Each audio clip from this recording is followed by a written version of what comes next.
Good morning, everyone.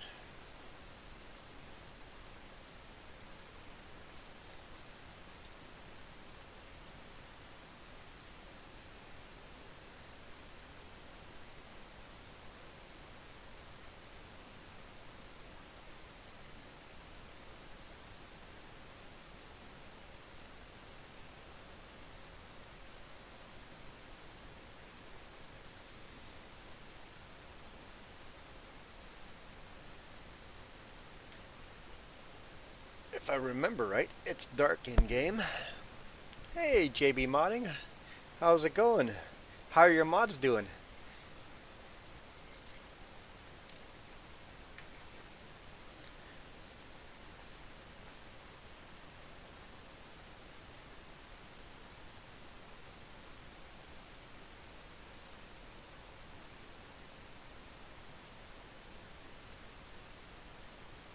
The mods you're getting up to, or into Mod Hub, they're both combines, I think? Or do you have a bunch of mods going in there?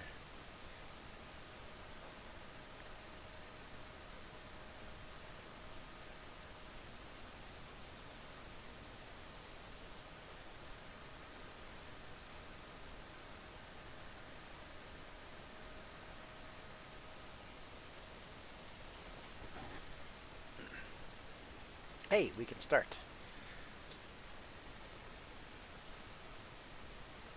Yes, it is dark. But you can see, that's the moon. It'll get brighter here soon. Oh, and the other thing, I'm expecting a phone call. So if I get a phone call, I'm gonna drop everything and take that call.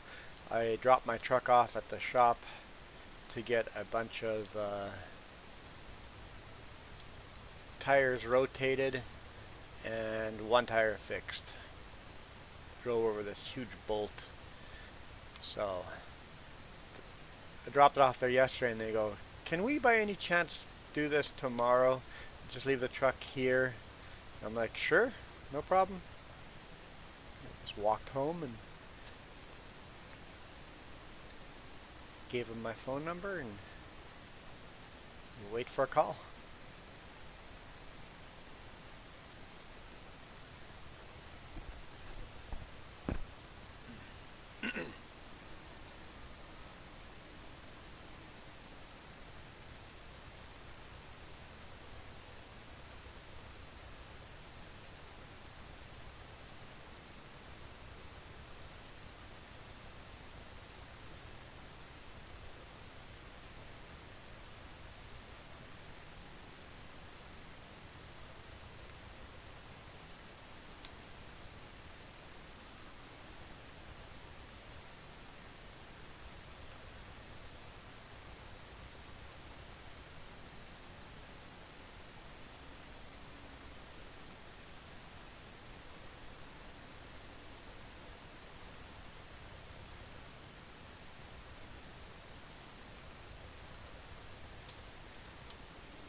There, when are our next... Wrong button. But when are we going to have next animal? Definitely not those cows. Maybe it is those cows next. Yeah, that'll be the next cow right there.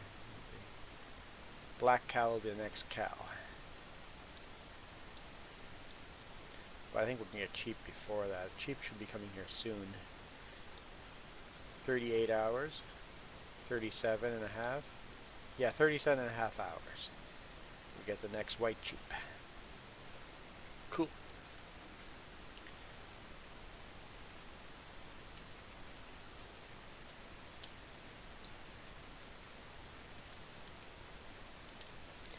Yes, let's do this first. That's not what I want.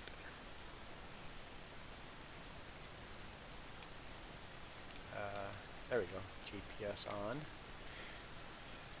Let's load weeder.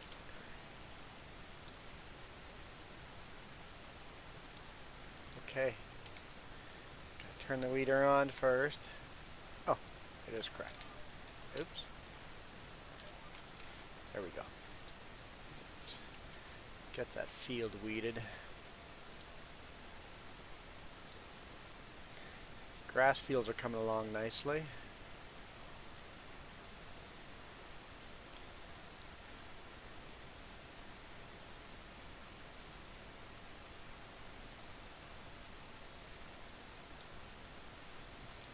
We've cut all the small trees down, and it's a little patchy, but the next growth of grass will have the full grass field going, so that'll be nice. So I can harvest that field. I already started that field and one over here, and the corn's partially ready too. Hey, Iron Thunder.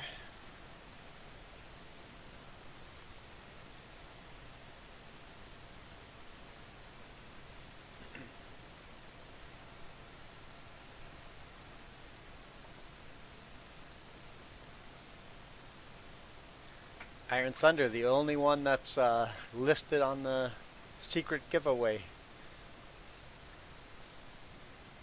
Secret word winner.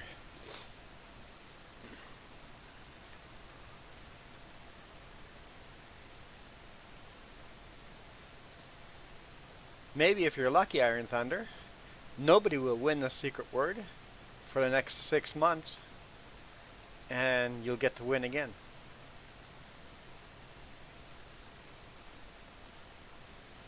It's only $5 this weekend.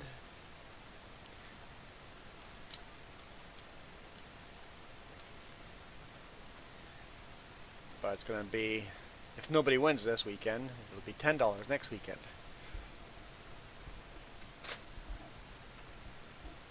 Basically, I told myself I'm going to give away $5 a week, no matter how many weeks it takes for someone to win.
Is my mic off?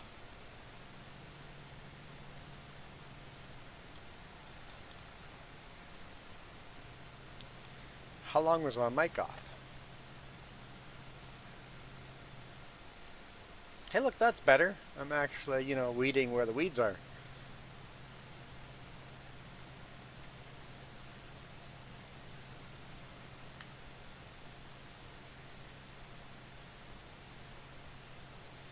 Hang on now, look at the mirrors. Look how bright it is outside in the mirrors. Nope. They're magic mirrors. What?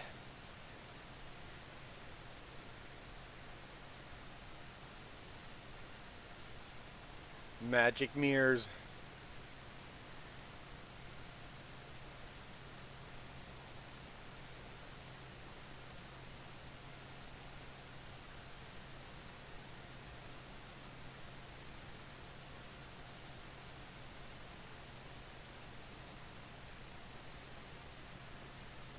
Super smash those mirrors.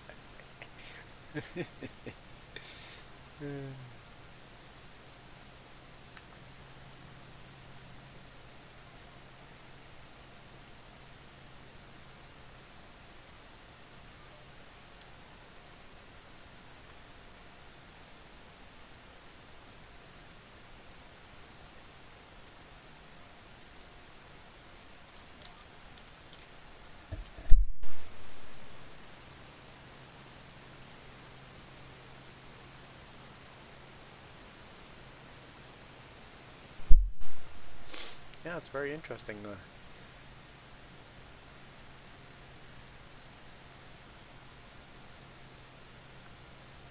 fact that the mirrors show a lot more light. A little more accurate over here. Should I turn my head right off? There should be a stop here where you're not allowed to turn your head further than a certain direction.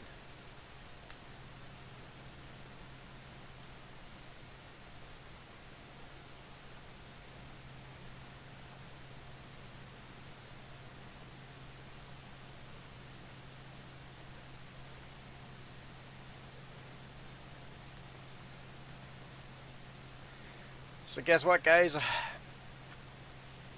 I now own a quadcopter.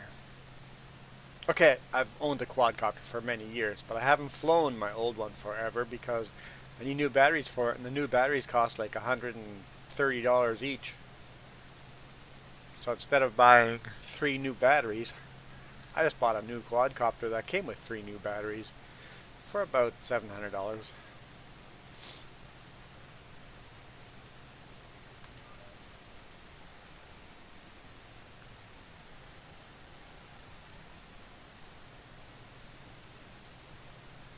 And this one's tiny compared to my old one.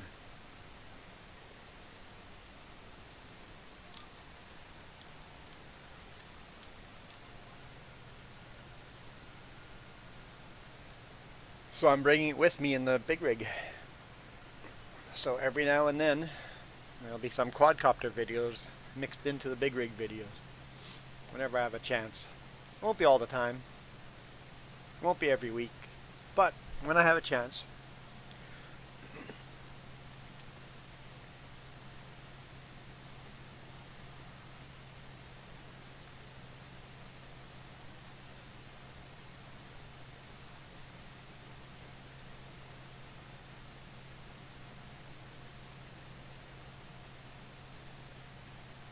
Yeah, I got the DJI Mavic Mini.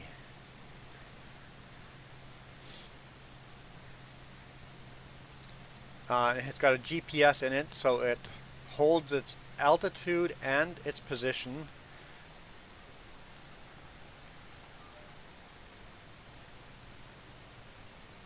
Return to home, which I already used.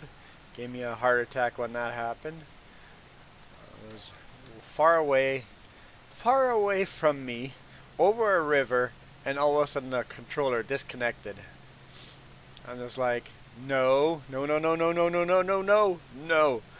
It's like, well, I hope that return to home works. And it did. It just came right back home. Took a few minutes, but it came back home and landed where I took off from. So that was nice. I tested that out already. It scared me, but I tested out.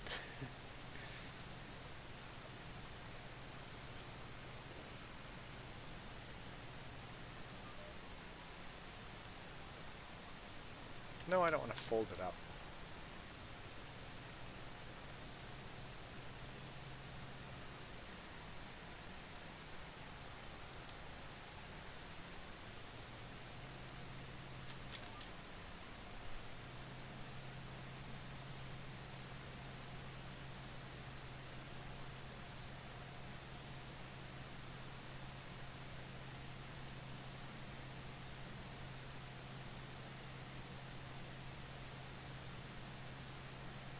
And the awesome part about the DJI Mavic Mini is that in US and Canada they've passed a lot of laws, and if you have a quadcopter that weighs more than 350 grams, you need a quadcopter license.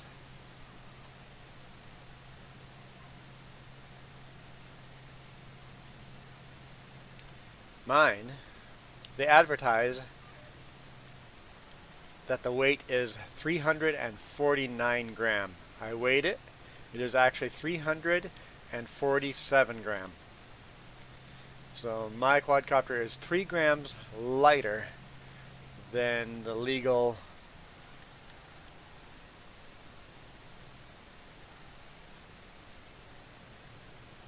requirement to get a quadcopter pilot's license.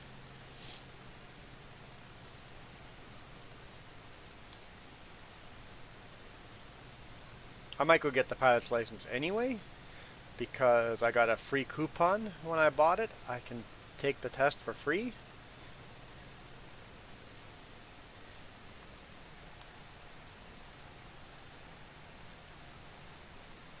Hang on now, JB Modding.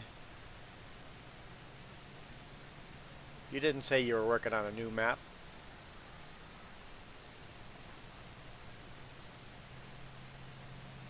And hey, Nathaniel.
Pretty clean.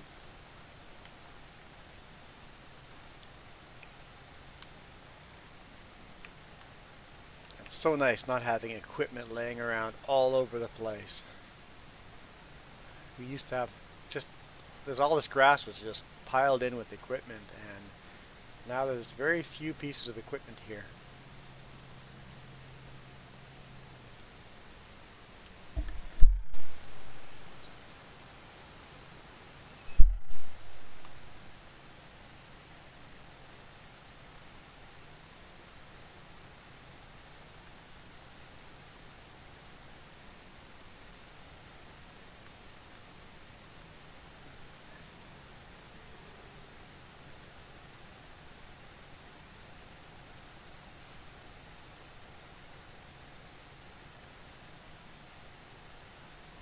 That's pretty cool.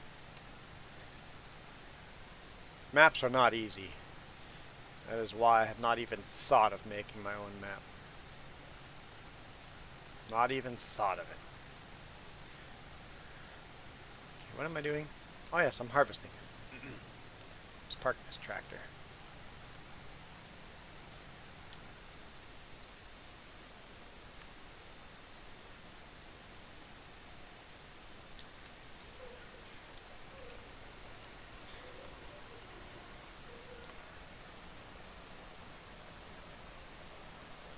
I know we still have not bought the new John Deere, or the used John Deere. We're working on it.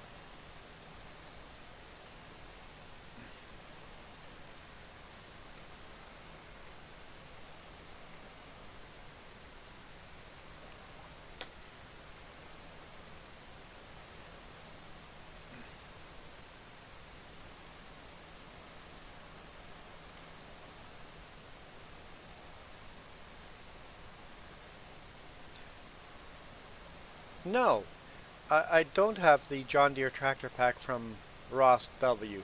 Um, the link you shared with me originally wasn't a good link. Did you share a new link with me? I was on the road, so I can't remember. I think maybe you shared a new link with me.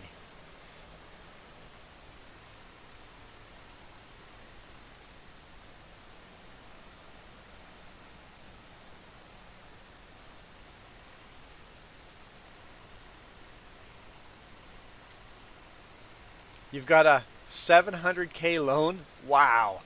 I really love the idea of FSN, the Farming Simulator Network. It is pretty awesome. Um, I don't play enough farming sim to really play on there, but I love the idea. I thought maybe just joining and do some contracts and stuff and slowly build my way up, but it is such a good idea. If you play farming sim and play a little more often, um, it's it's worth it. It's a pretty cool system, and it's fairly easy to understand. It's they've made it pretty easy. It's so cool.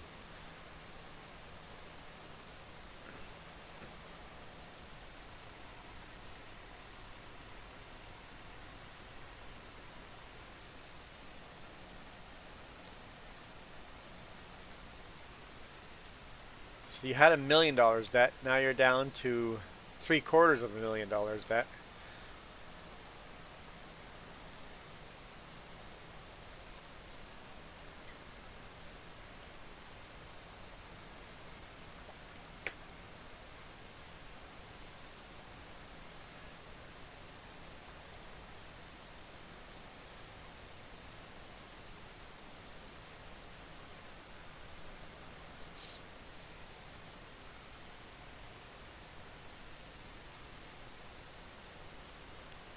Yeah, if you send me the new link again, I'll click on it. Or hang on, did I did I maybe I did download it. Did I? Hang on.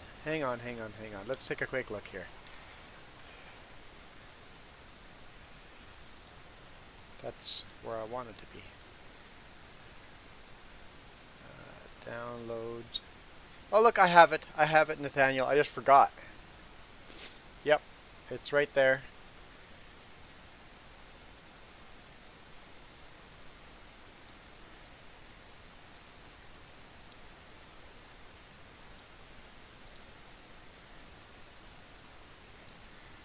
So I need to go to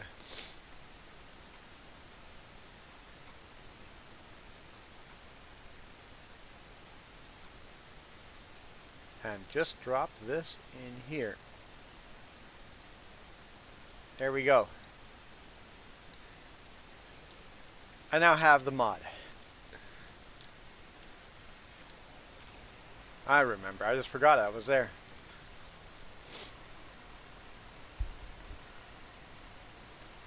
Oh, I stopped for a reason.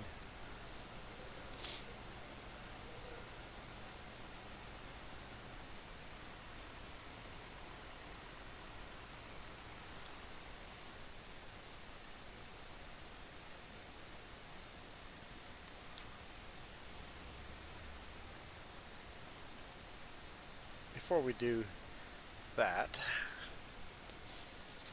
we have sunflowers. Ooh, going up in price. And a decent price too. Good. Okay, we're gonna keep an eye on sunflowers. As soon as they stop going up, I will sell sunflowers. Really don't need a GPS on this.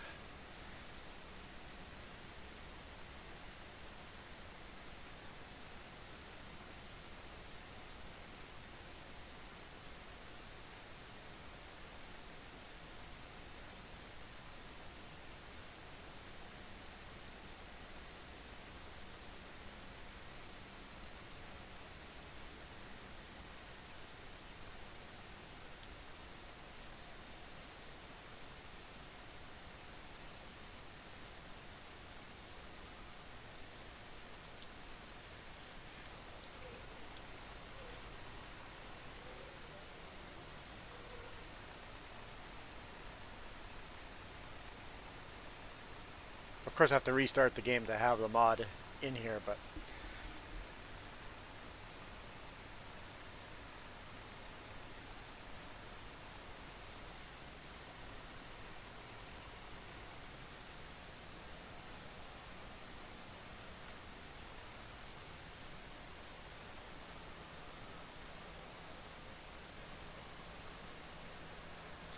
I wonder if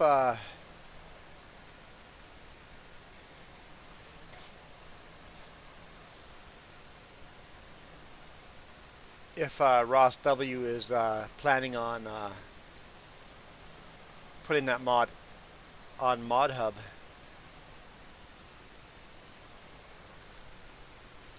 Because that'd be cool.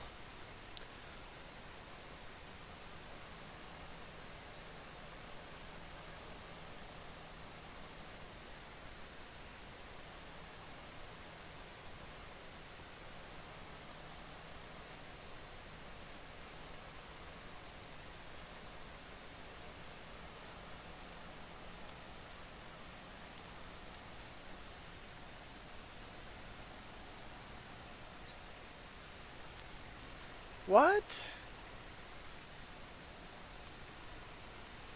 Uh-oh. A RAM issue? Must be a RAM issue, I think. It's a memory you would like to wish to forget. Jess's farming sim crashes on her quite often, but we know she has some bad RAM. Like, it's not unusual for her game to crash once or twice a day.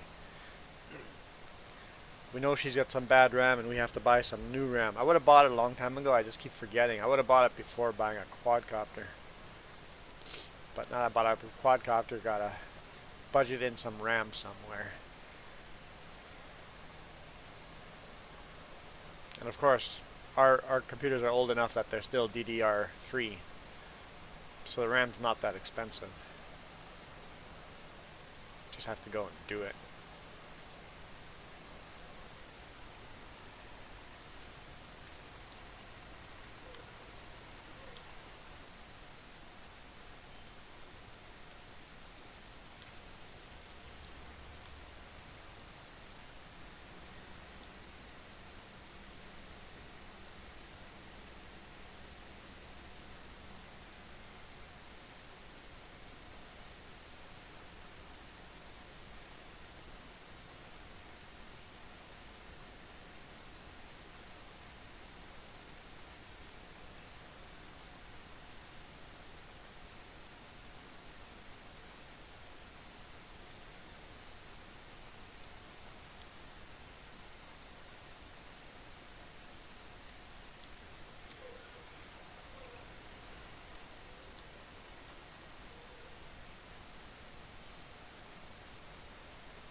Yeah, I hadn't planted wheat in a long time. That's why I put wheat on this field.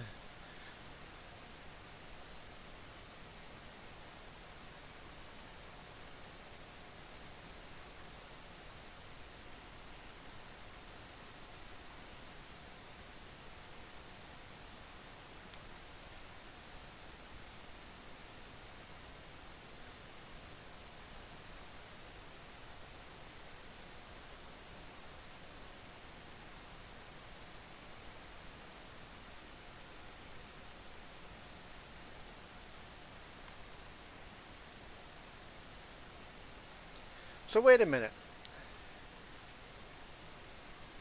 Hang on. Okay, I don't want this to sound like I'm picking on anyone. I'm just legitimately confused. Um, so Nathaniel, you're allowed, and of course, I guess anything I say here, it's not going to change your parents' mind, but you're allowed to go to websites and download mods, but you're not allowed to download Steam for fear of viruses.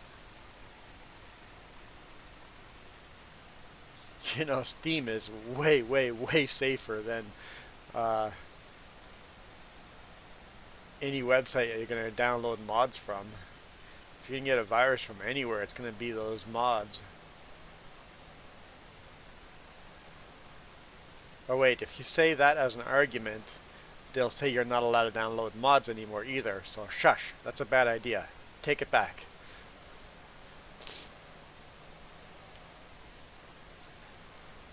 But Steam, especially with two-factor authentication, it's about as safe as you can get.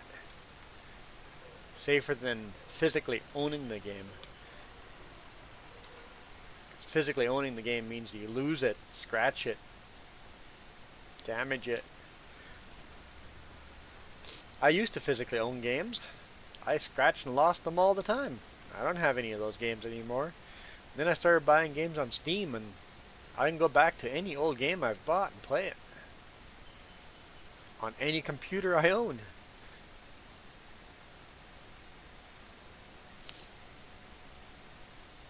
And on computers I don't own.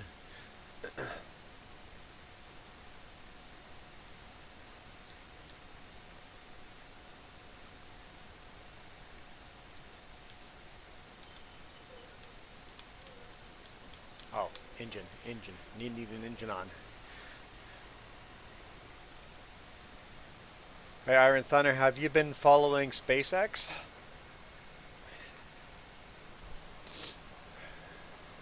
Starship? They're moving fast on that.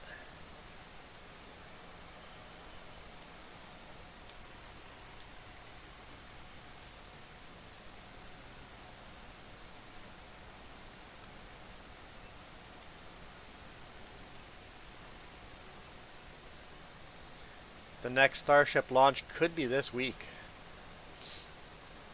And hopefully it does more than just a hop. Hopefully it goes way up.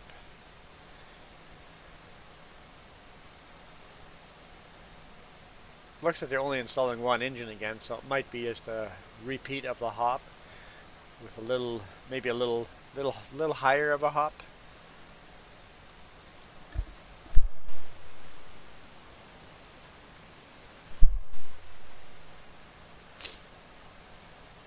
But I guess we can say our Starship officially has flown.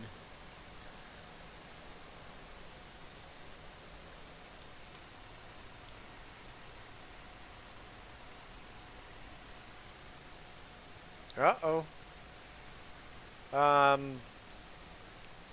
You should see, turn your computer off and pull your RAM out and put it back in just to see if there's a connection issue.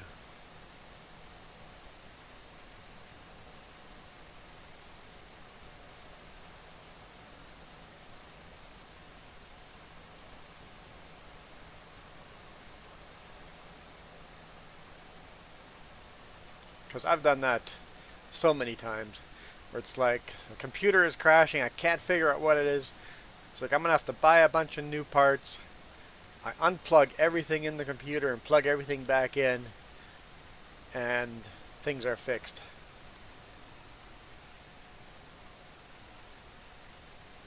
Well, it might be a virtual RAM on the graphics card. Might be. Can you allot it some more space? Or clear out?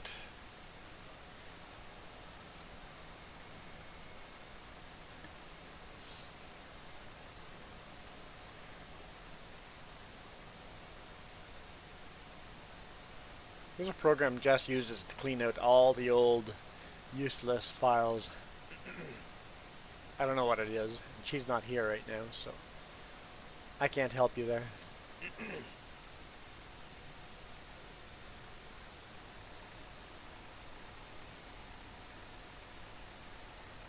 think it used to be called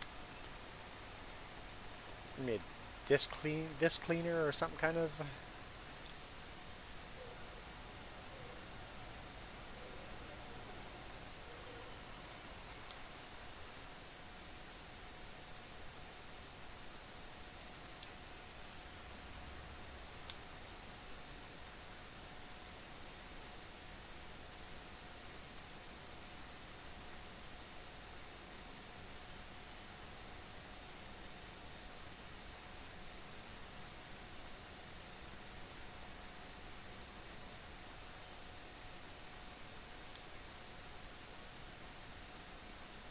Sunflower is 802. Nice. Highest I've ever seen sunflowers go is 946. Apparently all this talking isn't healthy for my throat.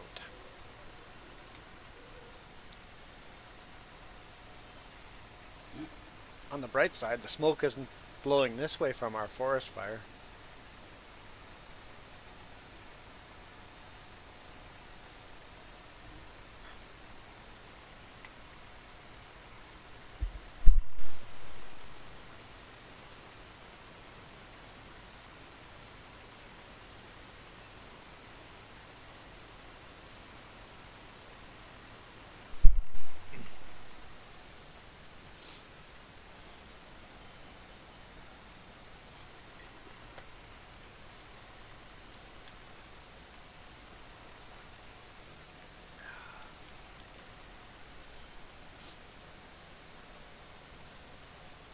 We need a new combine.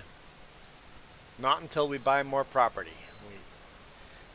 We're not going to get a new combine until we buy more property.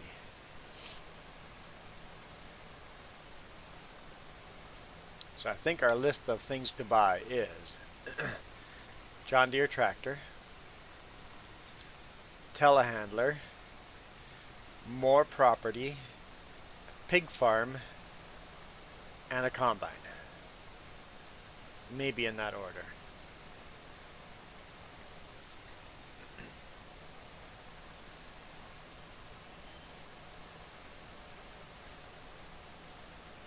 Sounds good.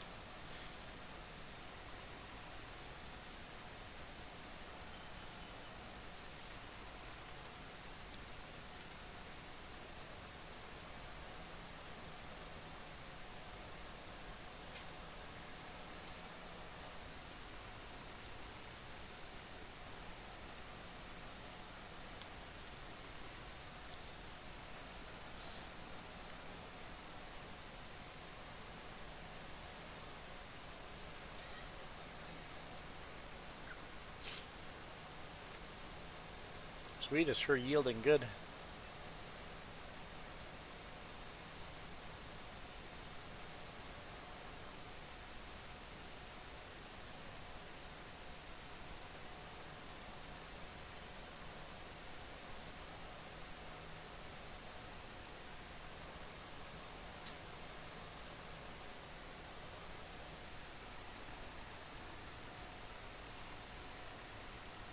Oh, okay. So I wonder, is the game running off the wrong graphics card?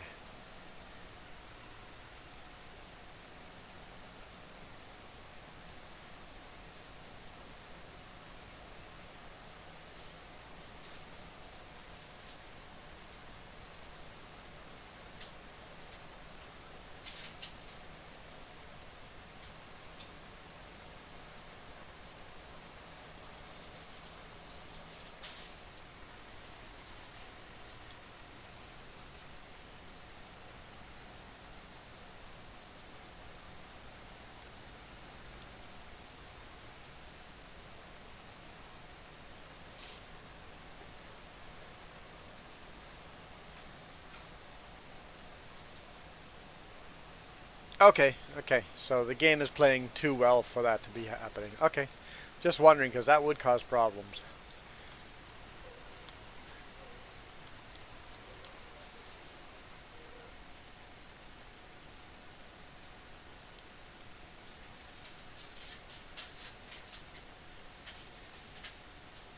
Is that the moon or the sun? That's the moon. So that's the sun. coming up. It must be forest fire that way too. Pretty hazy.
Okay.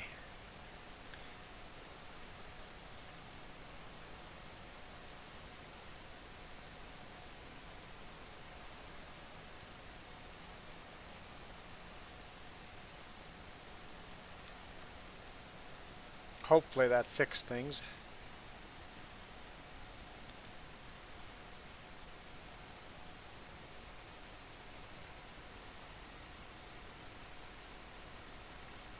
That's interesting, the flickering of those lights. Definitely a frame per second issue, isn't it?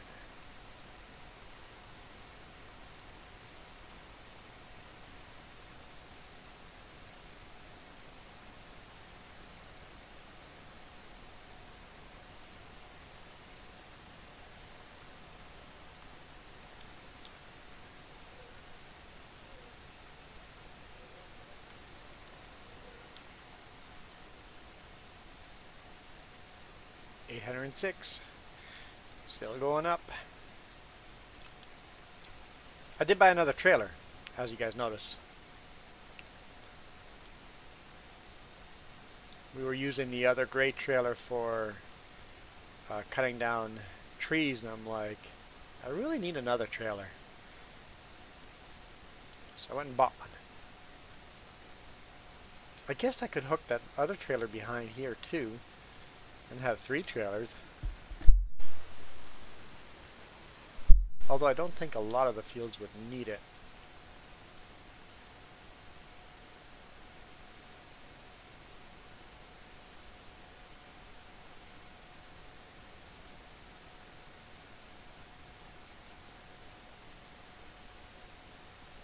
I'll see how to disable the NVIDIA card so you could play the game.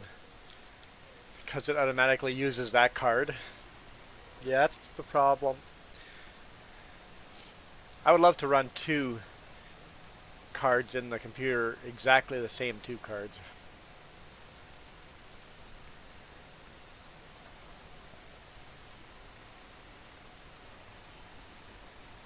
I guess I could do that. Both my computer and Jess' computer can take two graphics cards.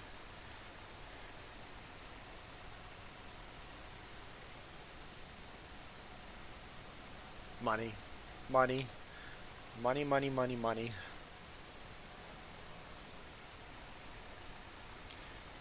You were making meat tea. I heard you making stuff in the background. Jess is awake, and I heard she's making food in the background or whatever, and she made me tea. Thanks.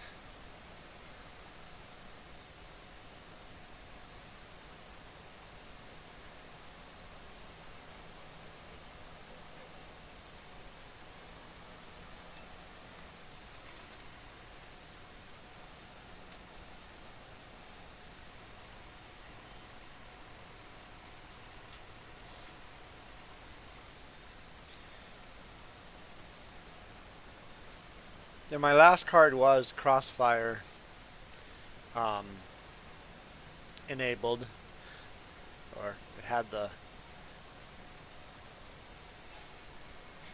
the capability of it. I don't remember what I have in my computer now, because I just plug. The way I deal with computers is I research, Jess researches, we find exactly what we want. We plug it into the computer, and I forget what it is. It's like, okay, it's in the computer. I don't care anymore. It's working. So if someone asked me what my computer was, I have no idea. No idea at all.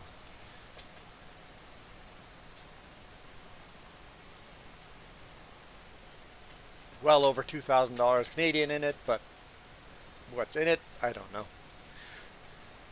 At the time when I was buying it, I researched the heck out of it.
I don't know why sometimes I tab when it's much easier just to jump out of the tractor and walk to the combine.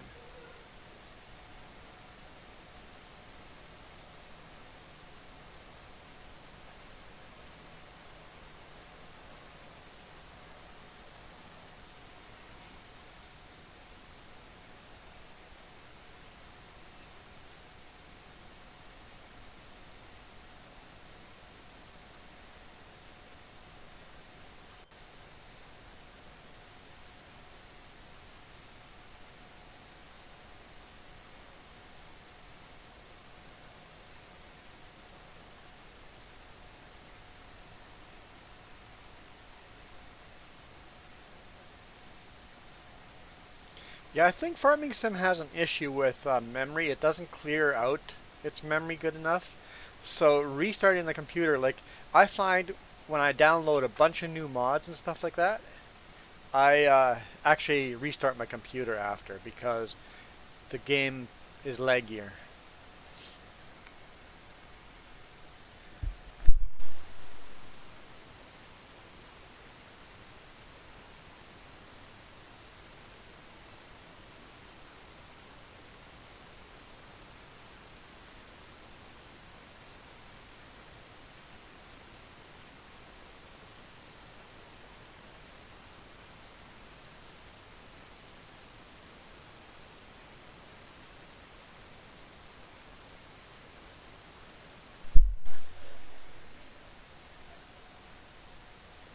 Oh, Fort St. John had a storm. Maybe a tornado? Because there's debris just everywhere.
Yeah, I've had that same problem.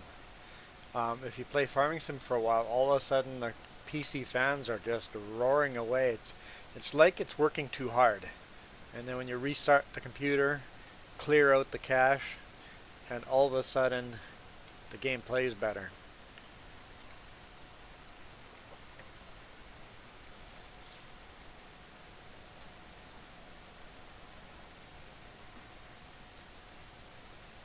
Jess every now and then looks at me and goes, is that your computer fan? Yep, she's a roaring. On really hot days. Usually the computer's pretty quiet, just on really hot days.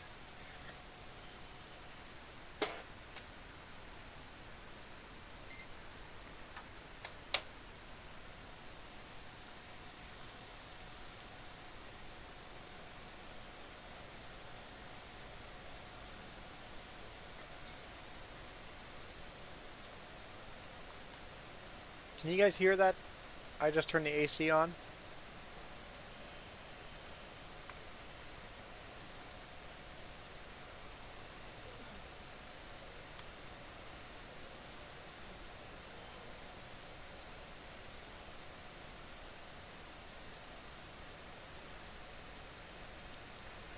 Yep, that's just dumped up on the ground.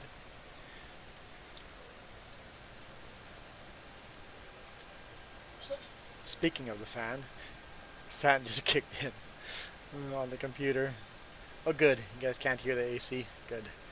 It's fairly loud.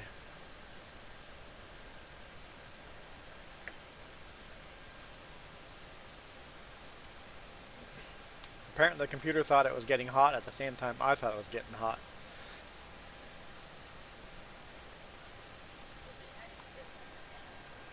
Yes, Jess turned the fan on way before that, so.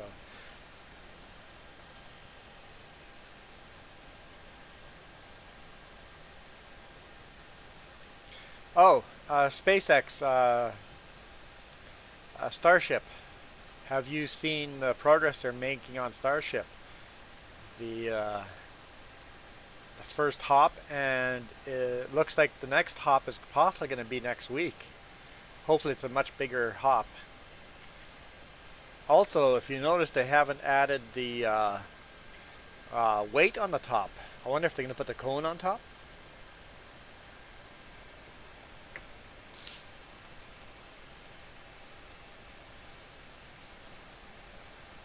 Or are they going to fly it without the weight on the top? That'd be weird. Because the center of gravity would be all wrong. Where am I going? What am I doing?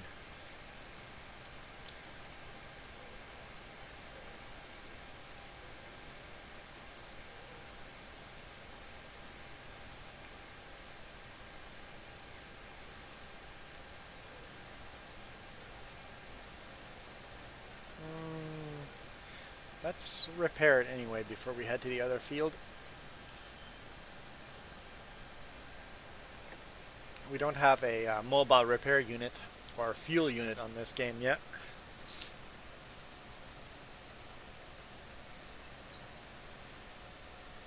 Sounds good.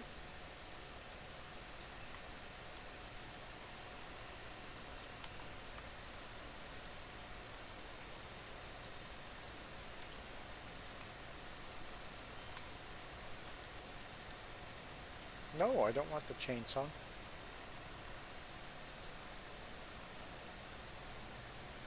This grass just got cut. Oh, it's got one stage of growth already.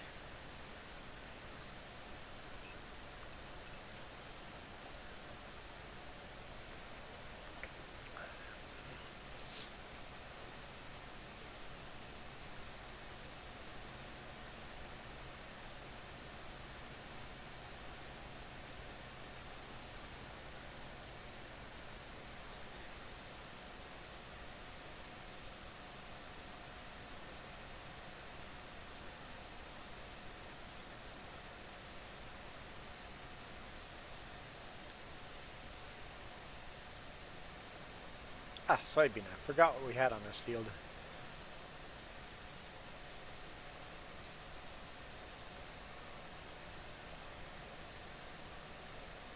No, it's bugged up again, isn't it?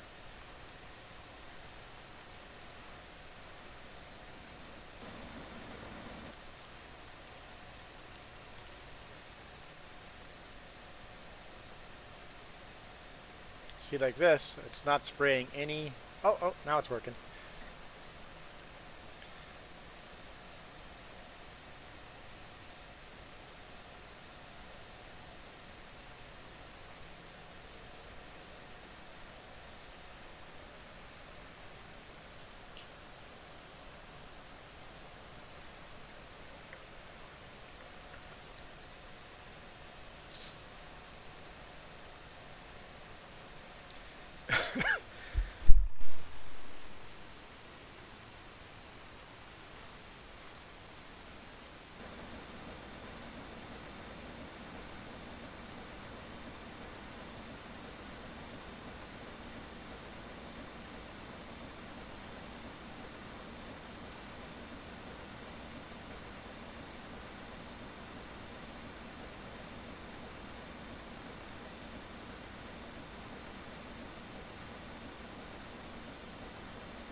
I'm sorry.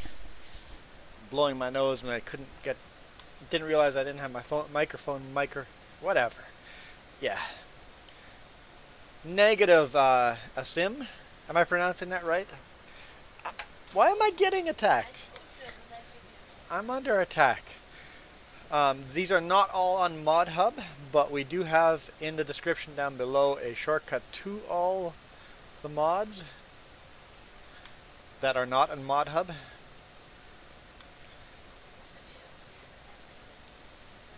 Have I updated that lately? Good question.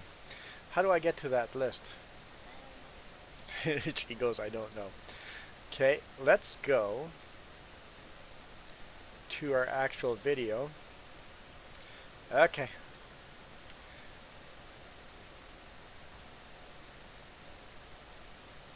I want to go to me. Oh wait, it's right there. I could have just clicked on that.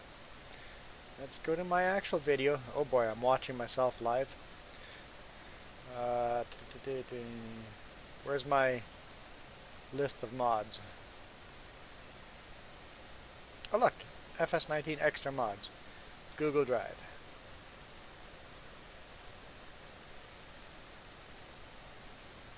So you'll have to download this mod right here, plus this list. Let's see. We're still using, well, I haven't used it, but we need that one, yes. I don't know what that one is. Yes, we've got that installed. Yes, yes. Okay, old school. Let's just click on all of them and see if we're still using all of those. If not, we'll have to remove them from the list. No, I'm doing it now. I've started now. Yes, we're still using that mod. I don't want to, but yes, we're still using that mod. Well, at least one of those two. They look like the same mod, but they're not, so I don't know which one I would have to remove from the list. Yep, we're still using that one. Yes, we're still using that one. Hey, Caleb. I'm sorry, I didn't actually say hi to you, Asim. Nathaniel says try the link he sent me. We're still using that. We're still using that. Yes, we're still using that one. Yep. Definitely that one. Yep. Yep. Yes. Only one left. And yes, we're using all the ones on this list need to be downloaded along with the ones on ModHub.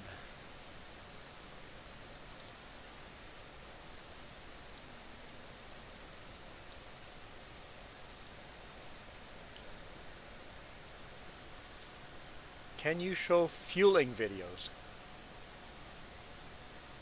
Oh, you mean as in my big rig? Yeah, actually, that's a good idea.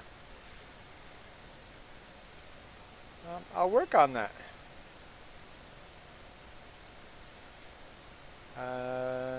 Nathaniel sent me a link.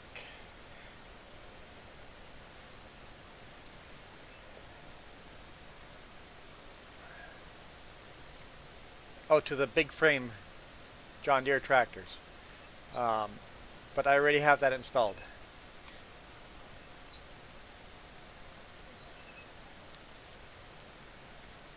I know at the beginning I said that I forgot about it, but if you had listened a little longer, I would have said, no, I remember installing it. So I actually have the mod installed.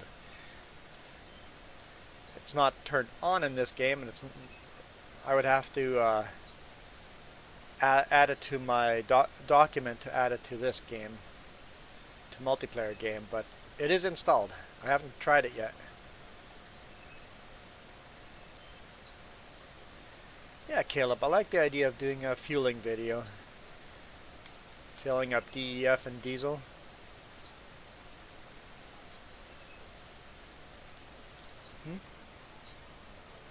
Washing the windows? I just need a camera, camera Farmer Joe. I would be hard for me to do a fueling video without a cameraman, camera woman. You're from Ontario. I lived in Ontario for a little while. Um, I lived close to Wheatley, which is east of Leamington.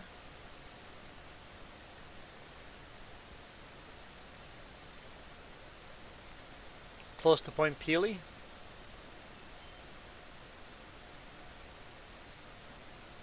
Oh, well, the hat cam isn't great. I have the mount on top of my helmet, but I did try the mouth cam. The mouth cam is kind of, I have to be careful how I put it in my mouth or else I gag on the mount, but that works pretty good. You live in Toronto. Ugh. Ugh. I don't like traffic. That's like saying I live in Vancouver. It's like, ugh, not for me. I like more rural.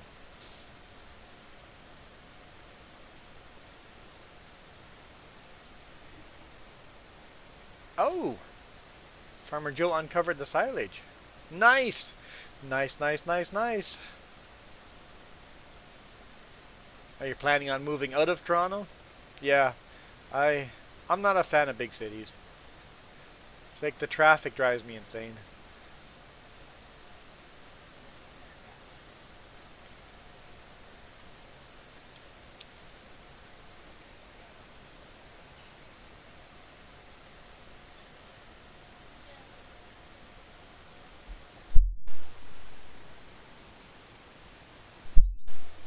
Okay, so Farmer Joe's going to want to use the New Holland.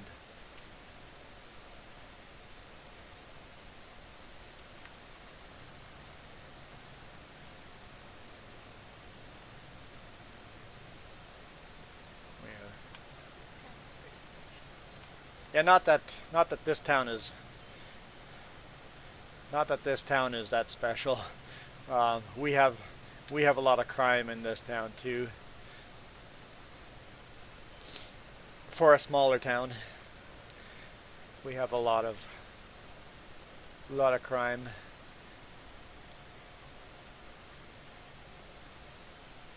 Go Canucks, go!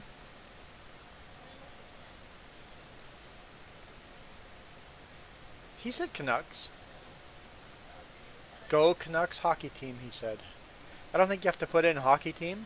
If you say go Canucks, any Canadian worth their weight in salt is not worthy of being a Canadian if they don't know what a Canuck is.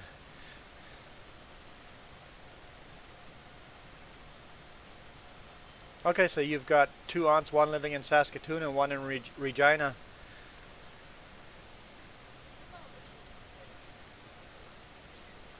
Yeah, they're fairly big cities. They're like not huge cities, but they're decent sized cities. I've been in both.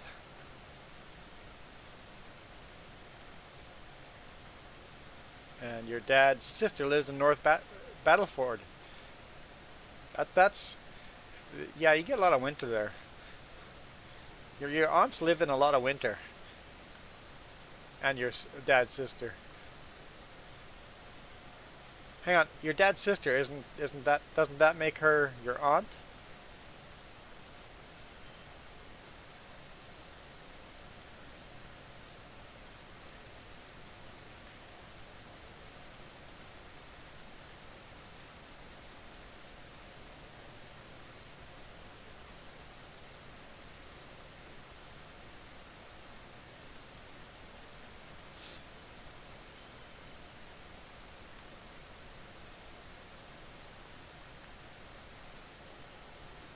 Oh wait, you're from Toronto. Do you say aunt instead of aunt? Hmm?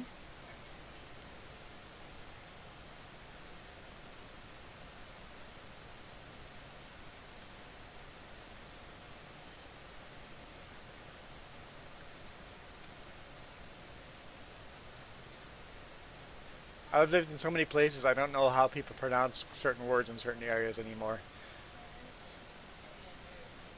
And of course, marrying an American, which makes it even more messed up. And growing up in so many different places. Manitoba, Ontario, Belize, Mexico.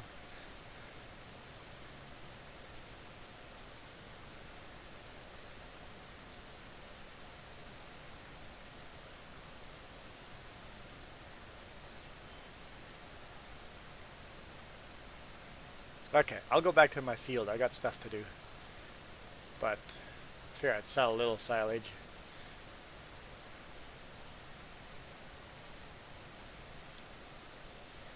So, I got the New Holland ready. There goes Farmer Joe watering the sheep, I guess.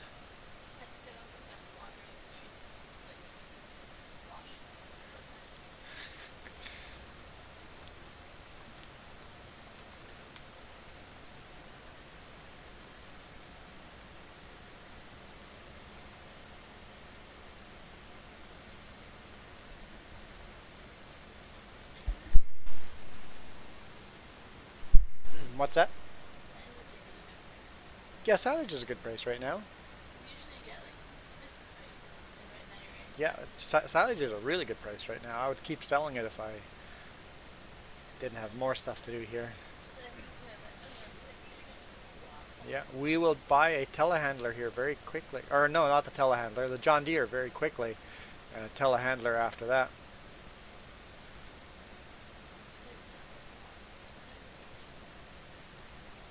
Can this tractor handle the bigger forage wagon? I think so. The other tractors wouldn't be able to. Just this one in New Holland, I think, can.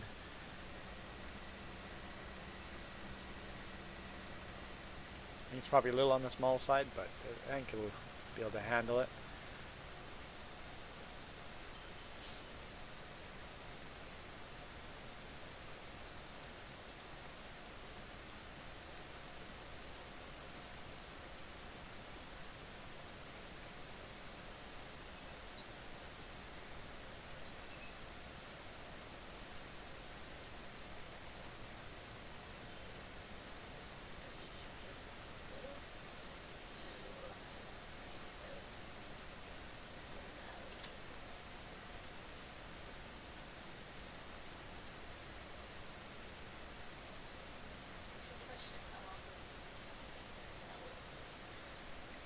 Well, that's why we're going to get a telehandler, so we don't have to sell it with that small bucket all the time. It'll be much better then. What's my favorite province? Oh boy. Um, you guys with your questions. Um, Someone asked me if I could live anywhere, or live anywhere in BC, which town I would live in, and I'm like, that one took me hours to answer. Favorite province? Jeez. I don't know. I like them all.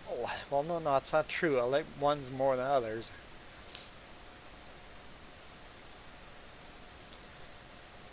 You loves Alberta. Yeah, I I like Alberta. Yeah, at least Western Alberta is awesome. I'm not a fan of Eastern Alberta. Saskatchewan? No, no.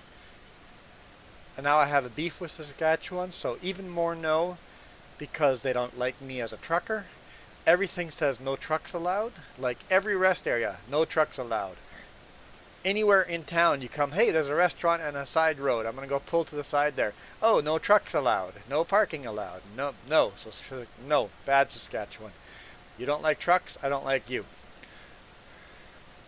I have nothing against the people living there, but Manitoba? I really enjoyed Manitoba, right along the Red River. Yeah, I enjoyed Manitoba. Um, Ontario? I got lots of bad memories, Ontario, so I'm going to say no. Quebec? Oh, love Quebec. Well, certain parts of Quebec. Some beautiful old Quebec. I enjoyed visiting. New Brunswick? It was pretty cool. It's It's like a Saskatchewan. You forget about it. yeah, it is like a Saskatchewan. You kind of forget about it. Yeah, Ottawa's pretty awesome too. Yeah. Um, Nova Scotia has it. yeah, New Brunswick is one of those. It's got some very beautiful coastlines and stuff, but you kind of forget about it. Nova Scotia is pretty awesome. I loved PEI and Newfoundland. Well, at least the Newfoundland section. I don't know about Labrador. I've never visited Labrador part of the Newfoundland. I've just been to the island. Never been to the territories. Favorite? I don't know. I gotta stick with BC. I kind of like BC. I love BC, but PEI in Nova Scotia is really nice. Whoop. The Maritimes Yeah, are pretty PEI cool. and yeah, the Maritimes were pretty cool because.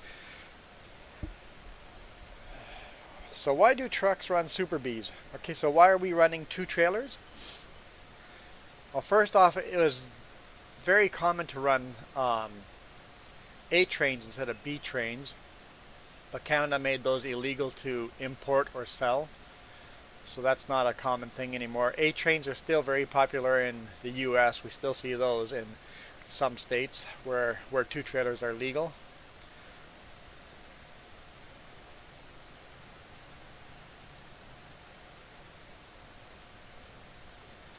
Um, why Super Bs are popular?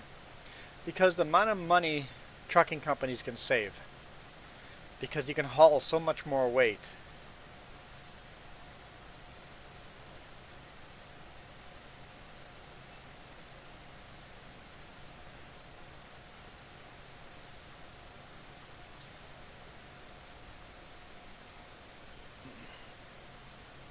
I've never hauled livestock trailers, and I hate following livestock trailers. I've heard because you got manure running out of them all the time. But I talk to truck drivers running them, and they go, it's like running a school bus, where all of a sudden everybody on the school bus switches from one side of the bus to the other, or like livestock is even worse, where all of a sudden all the cows look, oh hey look, there's a tractor on the field on the right hand side. Oh no, everybody to the left side. All of a sudden the truck is all of a sudden swerving to the other way because the your center of gravity keeps switching back and forth. So you're literally trying to keep the truck under control all the time. Really good money in that. I've never hauled it, but people say you can make really good money hauling livestock. Yeah, like it's amongst my favorite motorcycle hobbies. They're really good motorcycles. Yeah, cattle, if you want to make the most money in trucking, you can. Cattle truck is maybe one of the ways to go. Um, unless you get into specialized, super oversized loads. Good money in that too. Usually a forklift is very nice.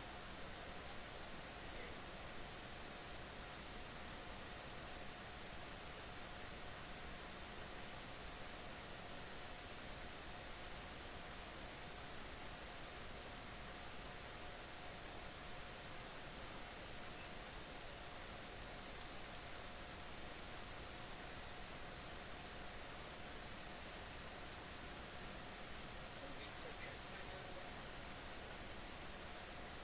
Nathaniel says hi to you. Reefer trucks say hi too. Yeah, reefer trucks make a little more money too. But I wouldn't want But to. I'm also making more money running Super B, running two trailers than running a single trailer. I don't like that. Hmm? I don't like the reefers because it makes me have to fill tires. Yeah, running reefers is extra responsibility.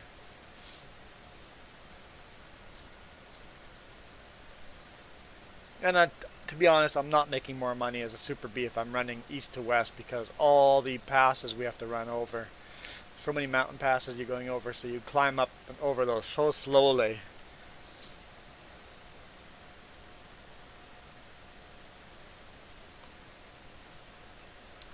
How much weight can a Super B carry?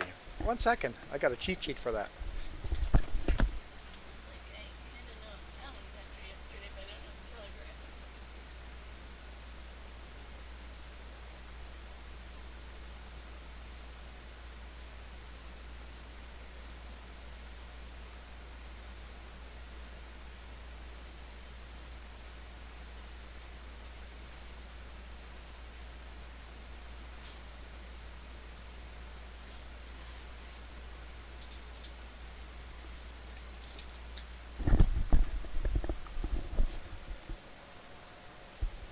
Okay, so you are Canadian, so I can stay in kilogram.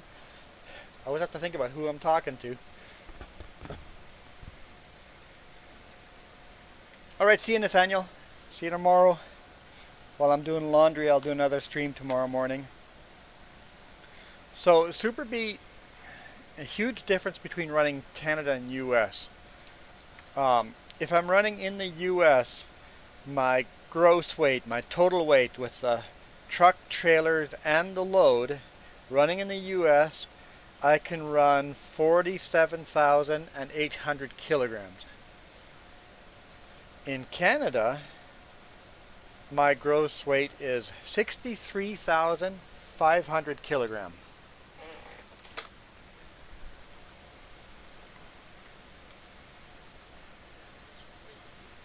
How much actual product can I carry? So the actual, because my empty weight with the truck and trailer, full tank of fuel, full tank DEF, fully loaded, my empty weight is 19,380 kilograms.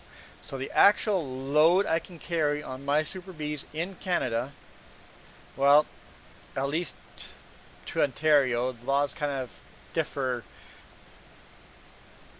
Might have to get permits and stuff at Quebec and eastbound, but at least till Ontario, the weight I can put on my trailers is 44,120 kilograms. So basically 44,000 kilograms on the back of my trailers.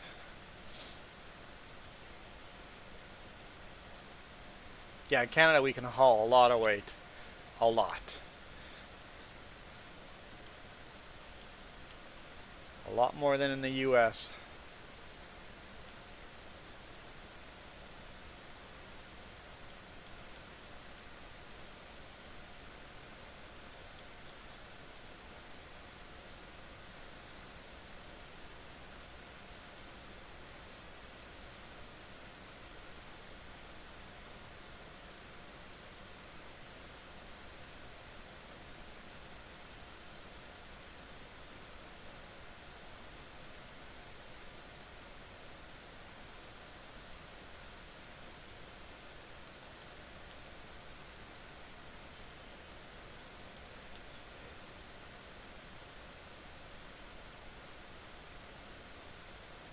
It's rare to see Super Bs there.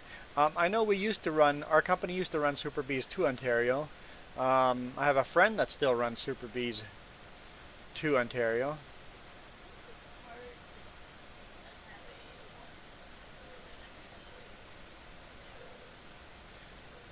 Well, I don't know if Super C is a thing, but there is C train. A C train is basically an 8 train with a different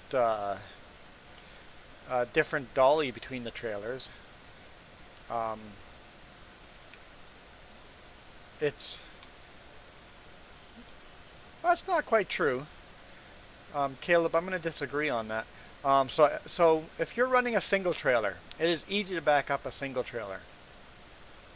If you have a 8 train with a dolly between your two trailers, I've seen people on YouTube back those up, and they're good at it. But I would say for me, an 8 train is almost impossible to back up. Super B, I can back my Super B anywhere where a single trailer can back into. Once you've run a Super B for a few years, it's easy to back a Super B up. It takes some practice, but Super B is not hard to back up.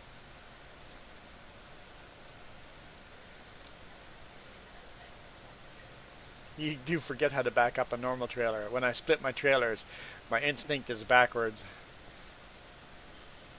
So actually, I got a really good description of, or I'll show you here, with these trailers.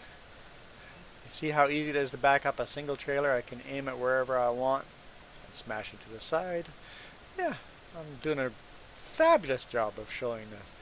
Single trailer, it's got one articulation point, easy to back up. So a Super B has 2 articulating points.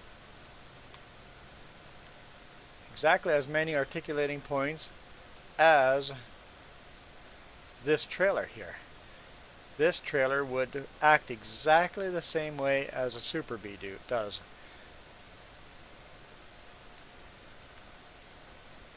Because it now has two articulation points. So this trailer is just as hard as backing up a Super Bee. You see how I'm having a hard time getting it to turn the way I want it to turn?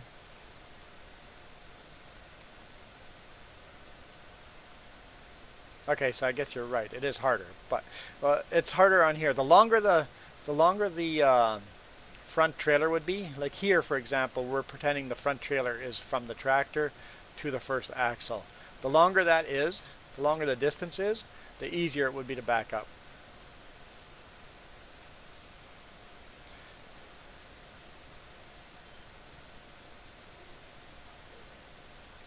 We build not full-time or not haul full-time lumber, but it's a lot of building supplies. So we do a lot of lumber, and then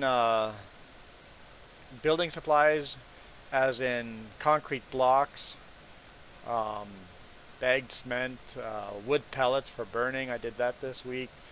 Um, Shingles, a lot of shingles.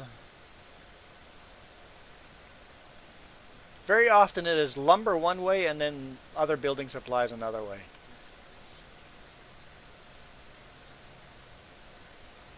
Yes, when you're backing up a Super Bee in real life, you do the same thing as I'm doing right now. You back up part way, pull forward and correct.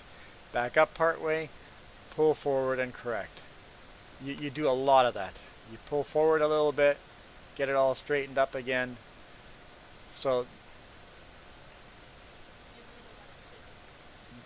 you leave a lot of squiggles on the tracks on the ground. You leave a lot of squiggles. What's my favorite thing to haul? I don't know. I like mixing it up. I like the unique stuff.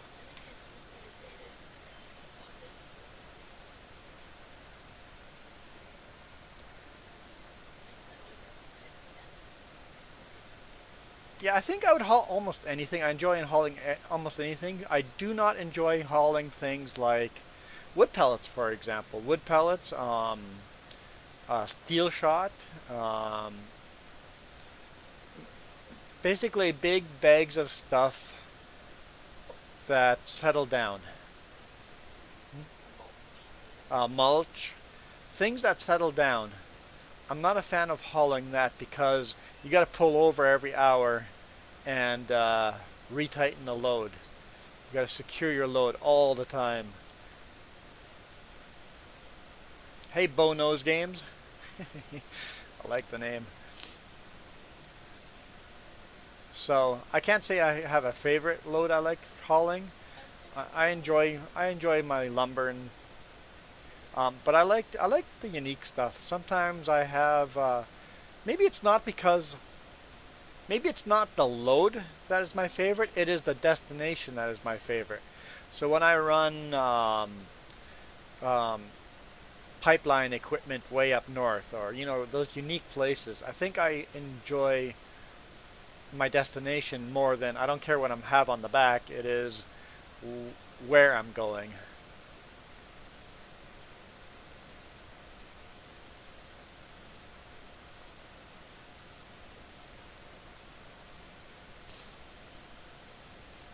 Why Canada runs quad and triaxles.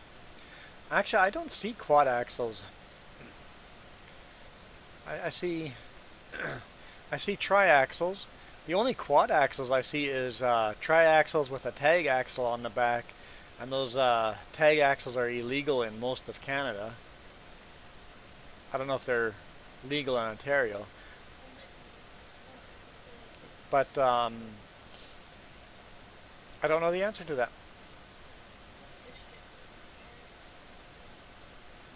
Yeah, Michigan has. If you guys look at the trailers in Michigan, they have so many tires underneath there. Those trailers, it's insane. Basically, if there's a space to put an axle in, they put an axle in. The weight laws in Michigan are really strict.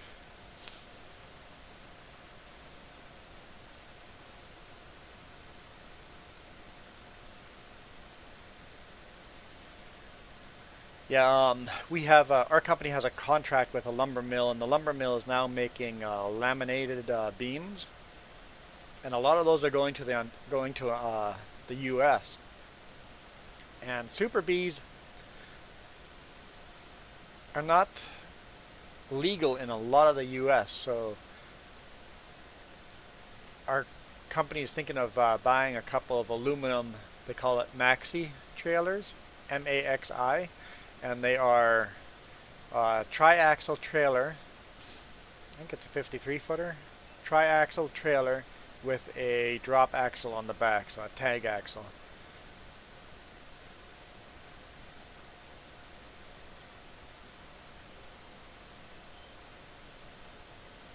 And then we could run that down to California. So if that happens, who knows? I don't know if I would get one of those trailers. I might get runs down to California. That'd be kind of cool. Although it might be kind of boring because you're running I-5 the whole way. There are some cool scenic spots, as long as I wouldn't be stuck doing the same run over and over again.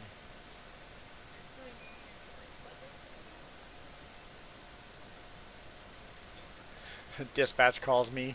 What are you doing on the one? Is it the one or the 101?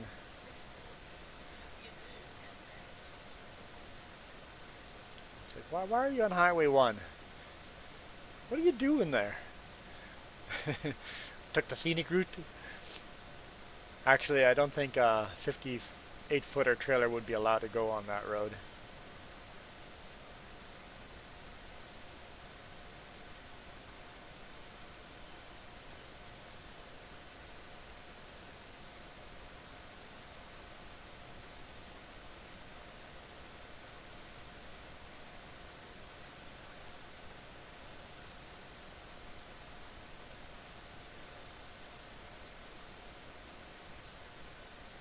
Yeah, in BC you don't see a lot of um, even tri-axles. Almost everybody hauls just dually axles on the, or just tandems on the trailers. Most trailers just tandems or Super V.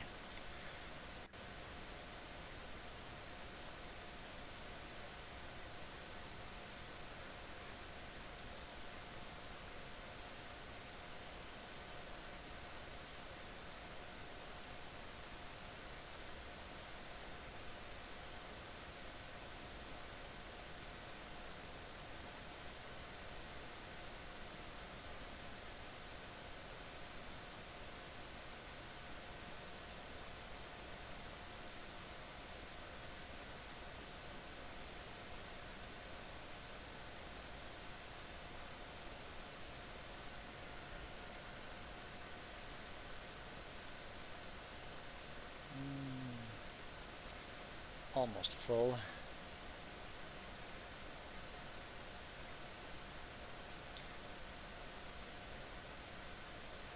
Farmer Joe is selling a lot of silage. I'm selling the straw, so I think we're going to be close to buying that John Deere tractor. We need 80, I don't know, 85, 86, is 83 grand, something like that. In that range somewhere.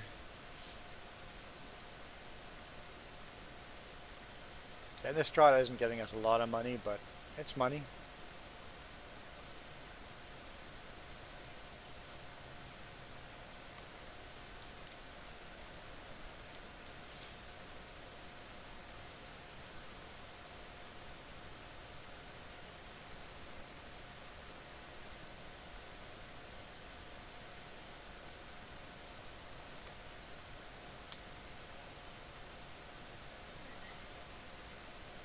It's worth it.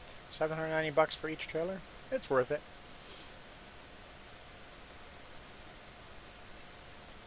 Farmer Joe is selling one small bucket at a time.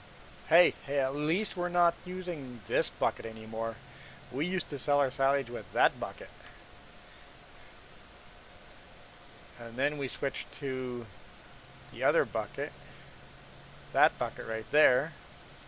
And now we are using that, the silage fork, which is much better than either of those two. So we're upgrading, but our goal is to get a telehandler after we get the John Deere tractor.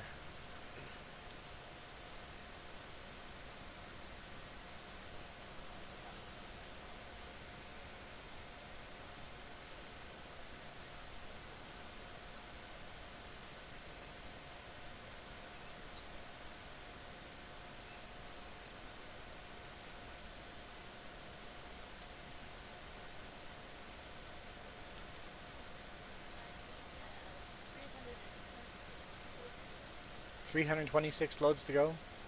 What's 326 times what you're selling it for?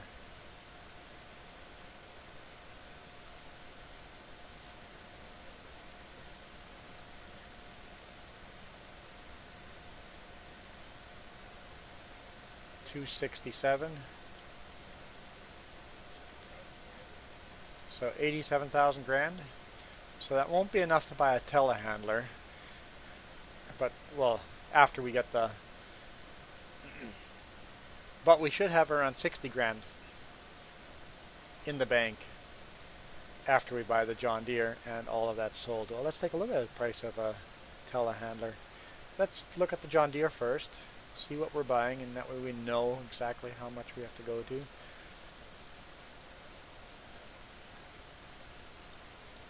Yep, I'm lagging you out, sorry.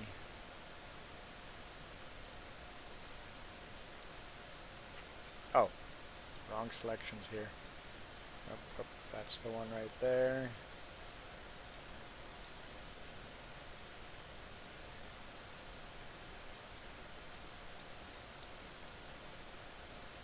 So 83,800.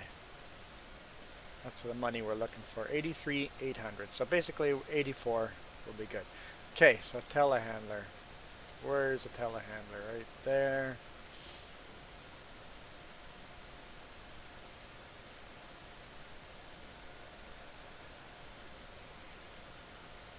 Do we go for something big right away? We're paying 69 grand. Why wouldn't we pay more? I don't know.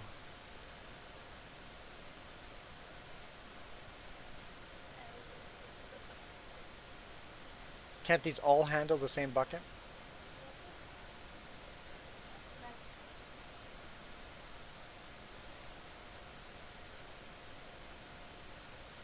So I think this one only steers with the front wheels. I think it might steer differently. Almost like the JCB. That one definitely steers front and back. Kind of like that one.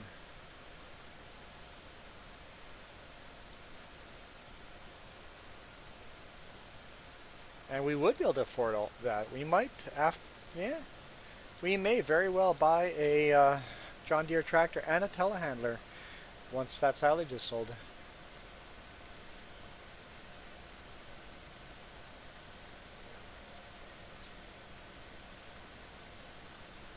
And we're gonna sell sunflower soon too. Speaking of, well, how is the sunflower price going? It's still going up. Good, good, good. Oh, we have wheat. I never looked at the wheat price. It's going up as well, so and it's a good price. So we'll sell that. We'll sell wheat and sunflower. And it doesn't show we have any wheat in storage, but it's kind of messed up. It doesn't show it. So we do have wheat in storage. Pizza! What? I want pizza. I want homemade pizza. I want some. Oh. You cannot. I don't care if you burnt your tongue. You got good pizza. Suck it up, princess. Enjoy the pizza. I want pizza now. Great. Thanks a lot.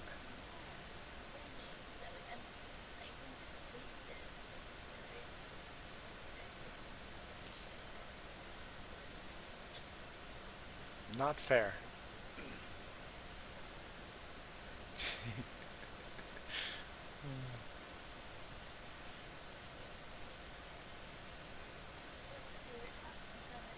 What are your favorite toppings on a pizza? Oh, this probably varies drastically across around the world.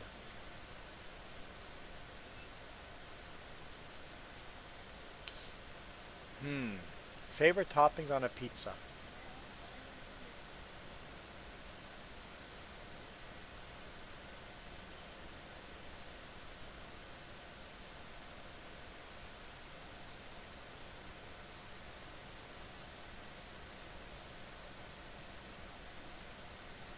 I like bacon bits.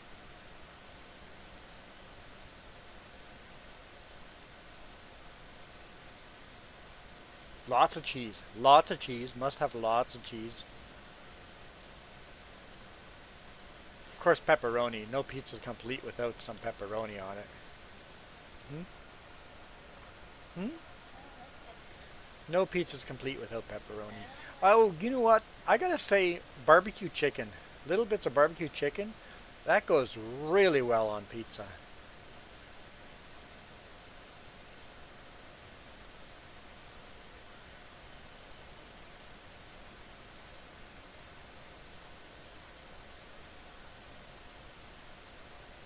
I recommend lifting the Why bucket. am I trying to be clear? It's like, I can't steer. Wonder why. That was kind of funny. We get to make fun of Farmer Joe. Okay, the look I just got. No, we're not allowed to make fun of Farmer Joe. I'm under attack again. I don't know why. You can only hold a certain thing within line use. So, someone's hidden. Where am I going? Oh, might as well if I'm here. I might as well repair it and wash it. Ooh, sausage, yes. Pickles? Pickles. I've never had pickles. What's that? I've never had pickles on a pizza. Ever. I want pickles on my pizza now. I've never seen that as an option for pizza. I love the idea of pickles on pizza.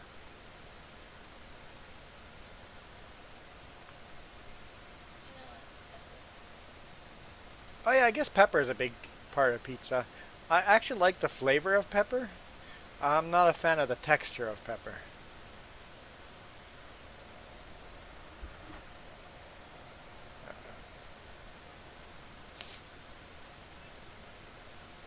My mom used to make these um, sweet peppers filled with ground beef and other sauces and stuff inside, and then um, wrap the pepper with dough and deep fry. And I loved eating that. I would just never eat the pepper part of it. I would take it apart and eat the dough and the beef. And the pepper flavor was just in everything. It was really good. I Mushrooms? just didn't like the pepper. No. No, no mushrooms. We don't like our mushrooms.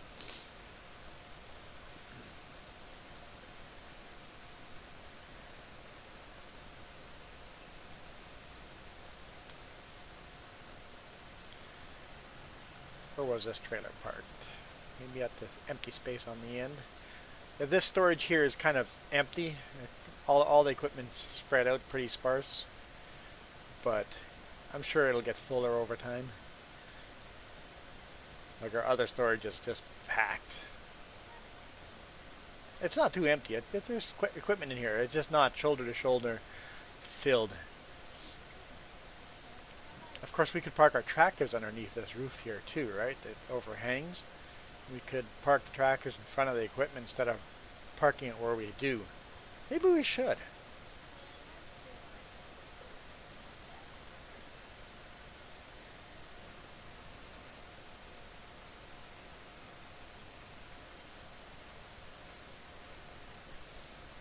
So, a shed on your farm?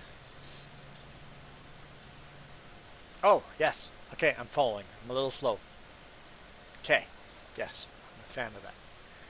Okay, so this field does not need lime, but it needs fertilizer. We're just going to grab the seeder and do direct seed oilseed radish.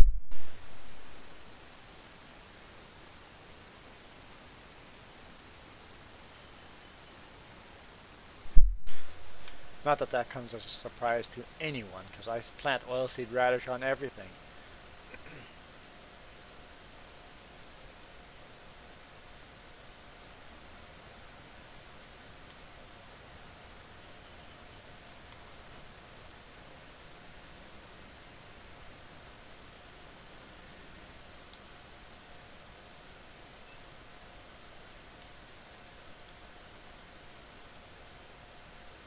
Oh, let's change the seed.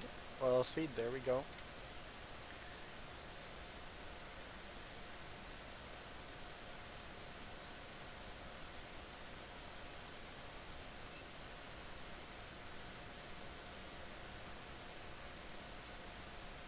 Oh, another good topping for pizza is sunflower seeds. Only place I've ever seen that is DJ's restaurant in Winkler, Manitoba. You could put sunflower seeds on your pizza. Loved it. Um,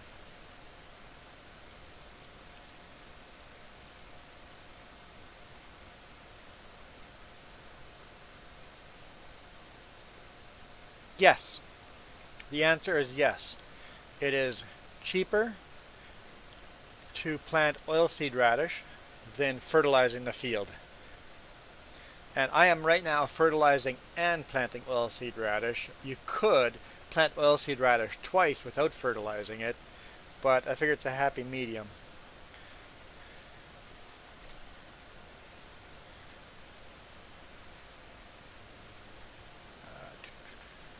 Cedar, this one right there.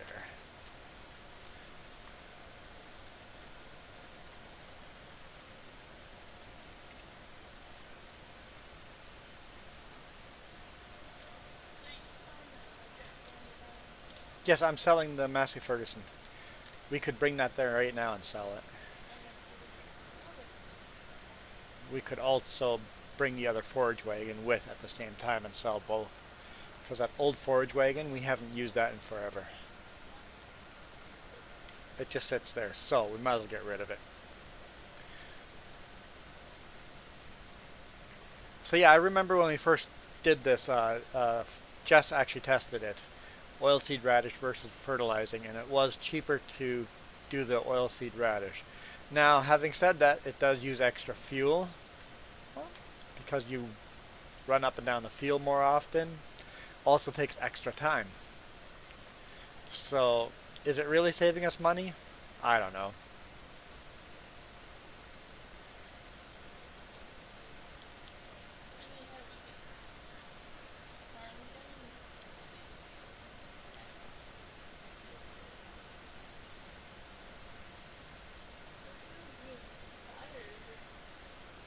I guess if I ran a big enough farm that I needed, I guess you could strategically go.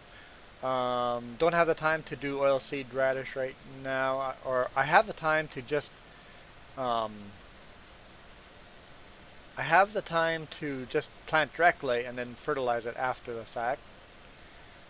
And I don't have the time. It's like, well, let's do oilseed radish. It'll buy me a bit of time.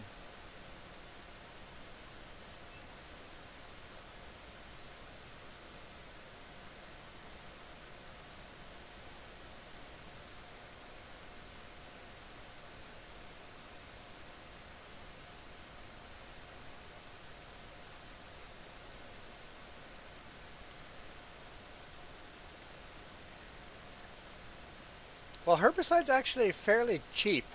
I would, I definitely, I haven't done the actual math on it, so I don't know for sure how much it would save you. But would you rather have the yield reduction on a field or pay for herbicide to weed the fields? I run this herbicide as little as possible because why would you not run the weeder instead anytime you have the chance? Because then you're only paying for fuel and repair costs instead of the herbicide. But I don't know the answer to that. Would it be cheaper to... I always do. I'm guessing if it's a small field, probably not really much. You're saving maybe a couple of bucks, but a huge field, I bet you'd be saving a lot of money.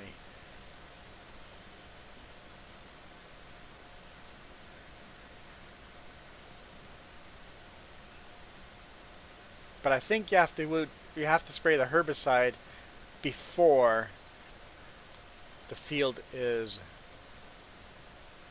ready to harvest. You still have to be in a growth stage for it to count.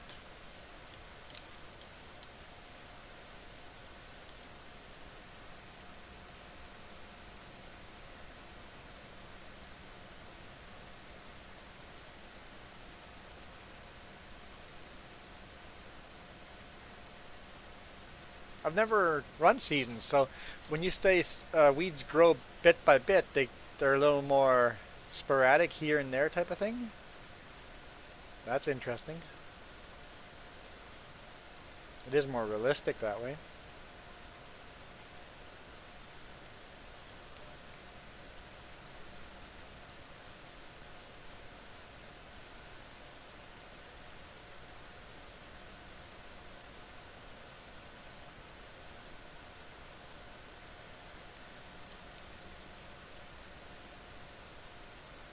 I never run seasons because it wouldn't work very well in multiplayer. There'd be all winter of not doing anything.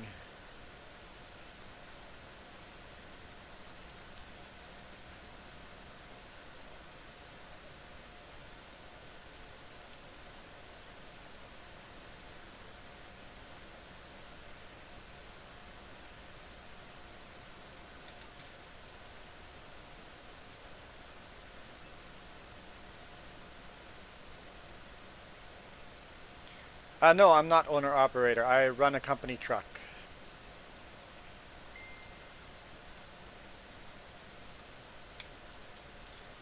Let's go take a look at Iron Thunder's pictures.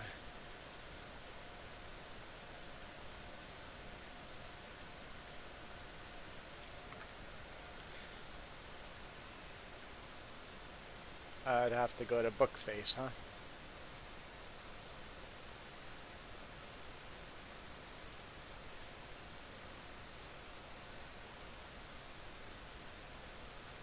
As it takes forever to load. Oh, okay, yeah. So weeds grow sporadically all over the place. Interesting. I didn't know Seasons Mod did that. Oh, there's a shed in the back there. Okay, this is a pretty cool setup. Oh, I like this. This is neat. I like this.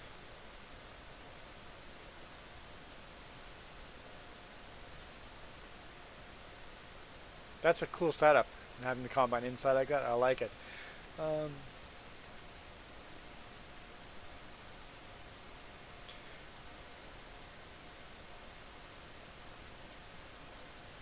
yeah. So weeds, these will only grow in these sections. I don't know. I don't think it'd be worth it to do herbicide on only that. It might not be worth it.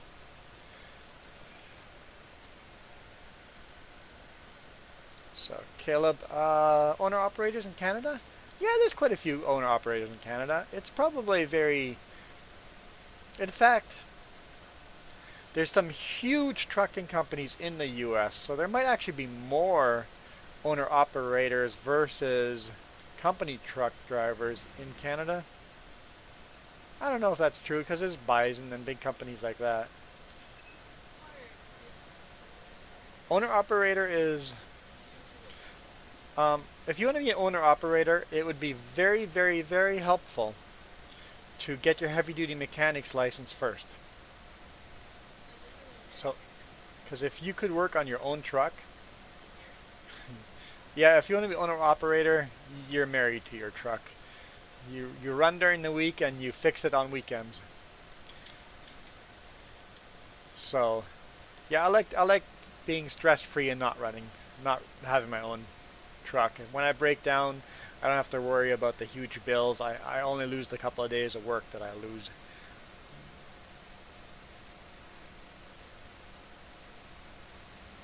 No, I'm actually seeding oilseed radish right now.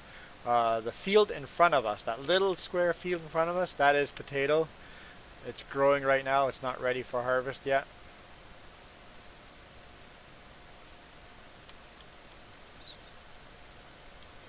So that's potatoes right here. They're all blooming. And I am seeding direct seed oilseed radish right now.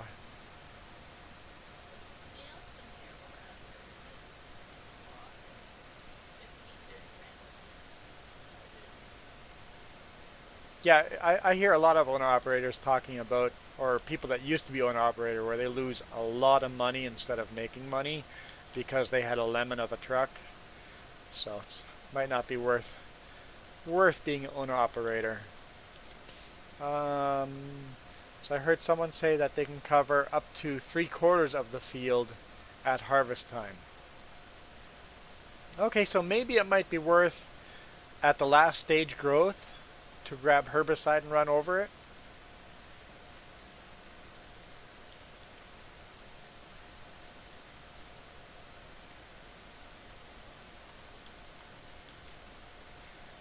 Or while it's growing, if you have a little bit of spare time, quickly run a weeder to those fields.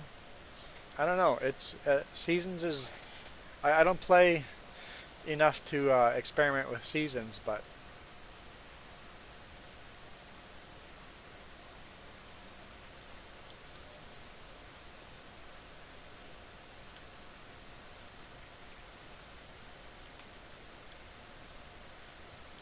and I'm lucky to have a truck right now that doesn't break down often. It breaks down from time to time, but not often.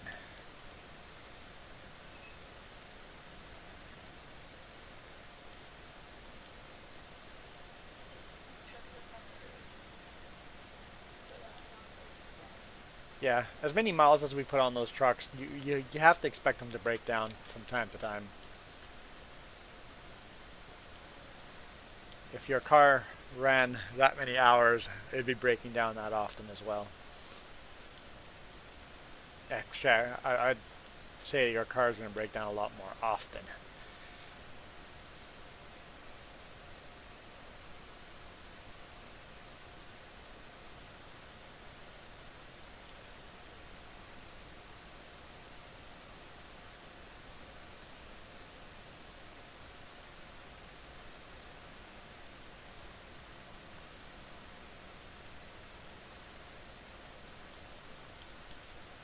See, the problem with the herbicide is, especially with the weeds growing splotchy like that, you're wasting so much herbicide where there's no weeds.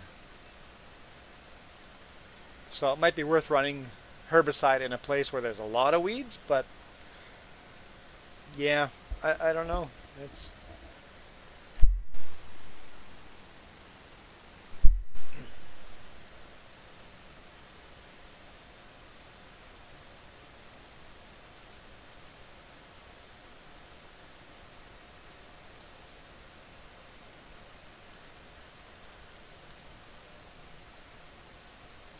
oh.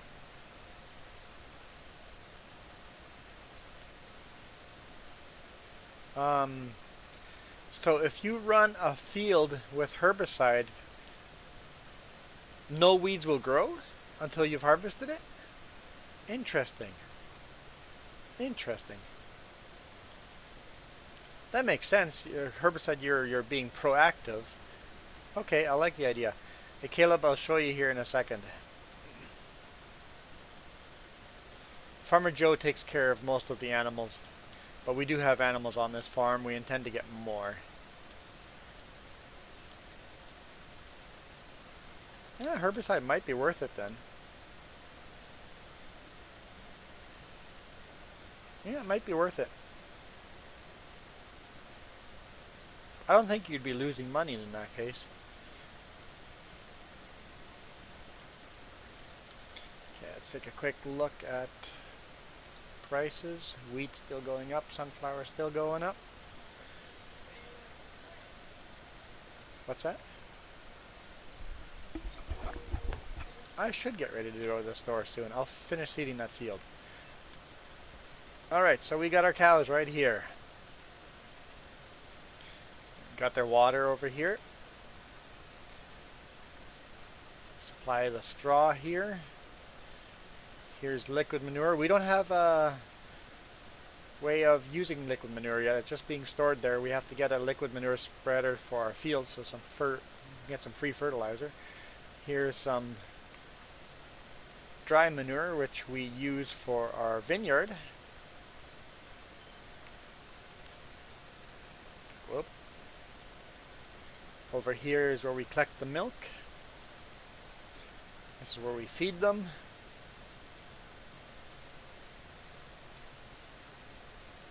And then we have sheep as well.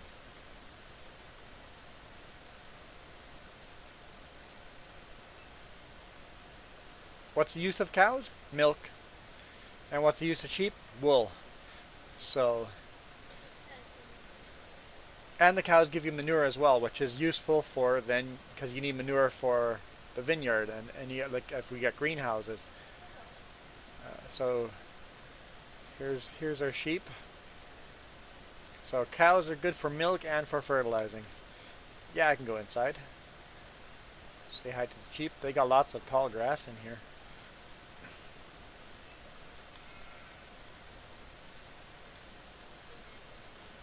Uh, Jump over the fences. Okay, cow. I've actually never gone inside this barn, ever. Can't go in this door, can we? No. Darn.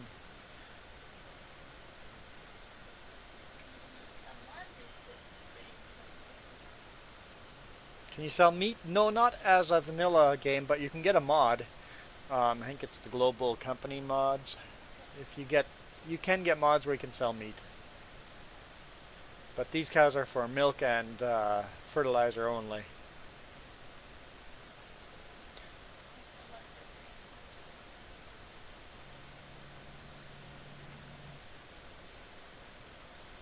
Let's finish seeding this field and then I'm gonna head to the store because we got enough money to buy a John Deere tractor.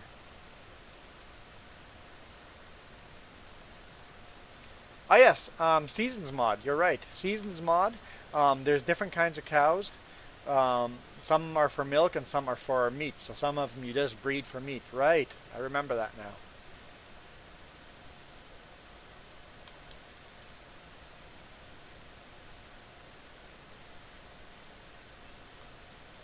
Here, let's just buy this tractor.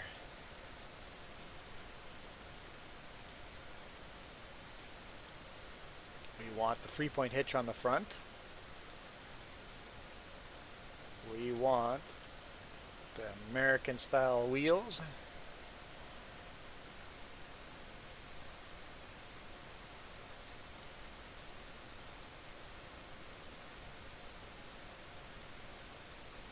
Can we do that next time? No, we're probably not going to do that. It'd be a lot of work.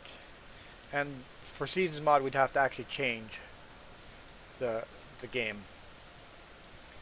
Could we switch this game into seasons mod? I don't think so.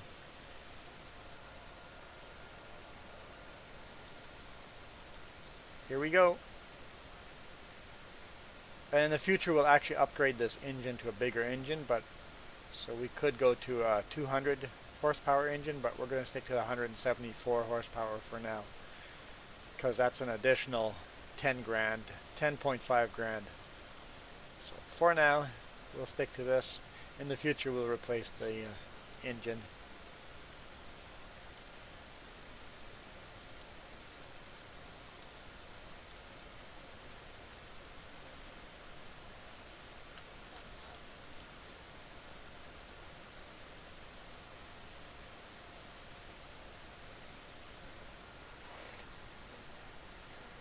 Oh yeah, there's a cattle breed mod. Oh yeah, we could add that to the game if we wanted to, yep. And sell the meat.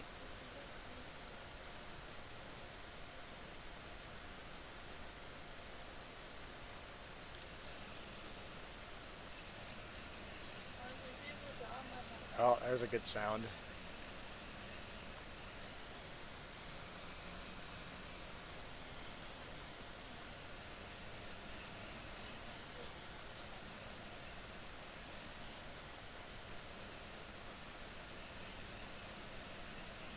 Nice.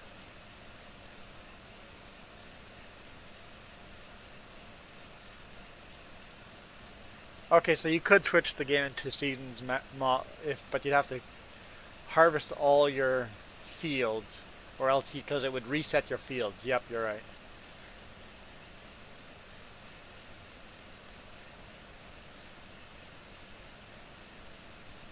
I like it.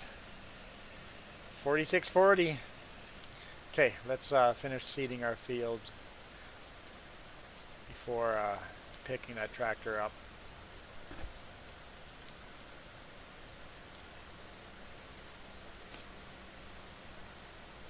Finish one job first. So now we're saving up for that telehandler.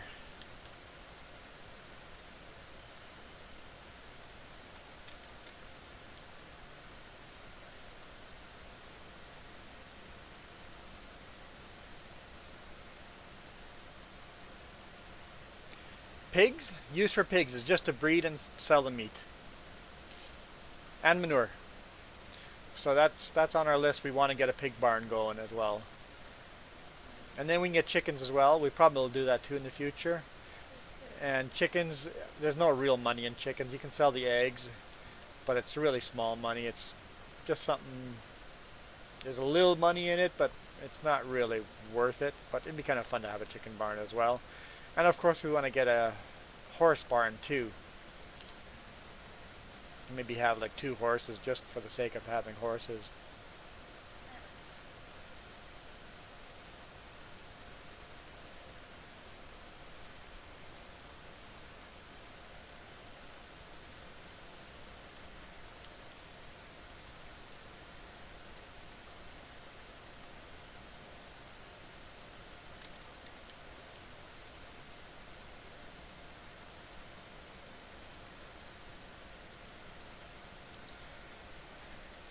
And we're going to go sell our Massey Ferguson as soon as I've done seeding this field.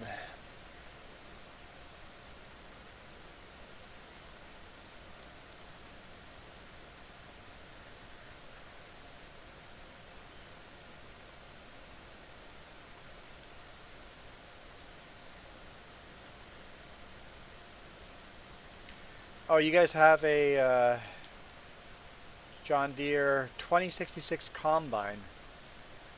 Okay.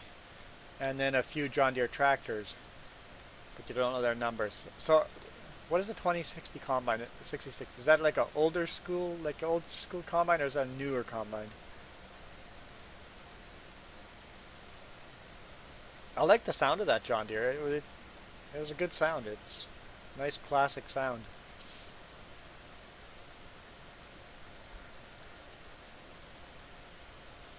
Yeah, so they're the older models. Yeah, they're. So I guess they would be considered modern classics. I think you'd probably put them in that range. Not the ancient original tractors from our grandparents' days, but modern classics.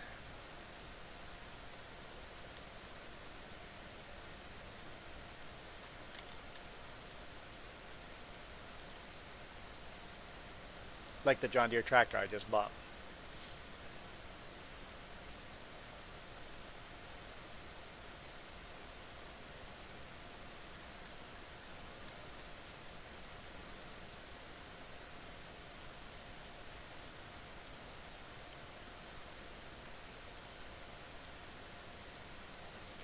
Yeah, you don't need that here. Don't need a tractor's license in Canada. You can be 5 years old and be running a tractor in a field. You wouldn't be allowed to drive on the road. To drive a tractor on the road, you have to have a car license. But on the field, there's no age restrictions or license restrictions. There's no special license for tractors here.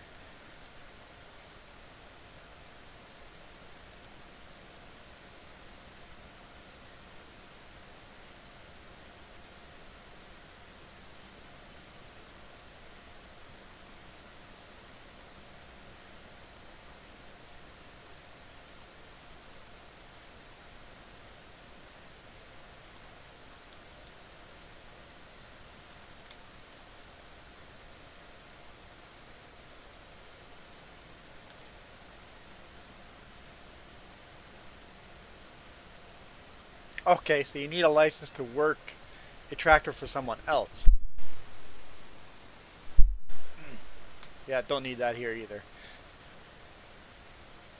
So if you're working on your own farm, no age restriction, but to work for a farmer, you need a license. Not a bad idea, but I'm not sure why you have to wait till you're 17. I guess maybe that's child labor laws.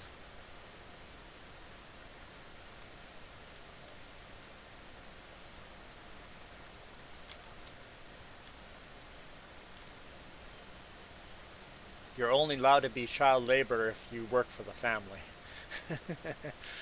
uh,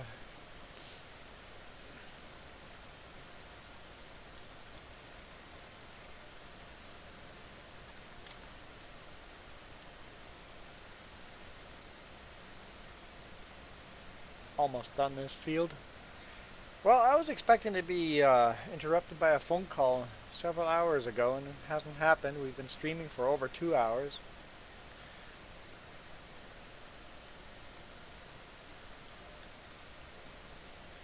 As soon as I'm done seeding this field, we'll grab the Massey Ferguson and sell it.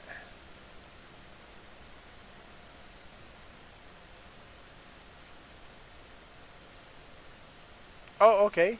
So there's different licenses. So how old do you have to be to get the Tractor 1 license?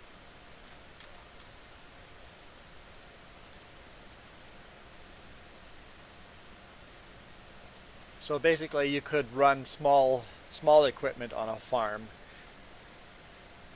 now if you got the Tractor 1. So you have to be 15, and then at 17 you can run the bigger equipment. Okay. What's up? Are you hungry? I'm hungry. I'm hungry for pizza. I haven't had pizza in a long time. For dinner? What's for lunch then? We don't know.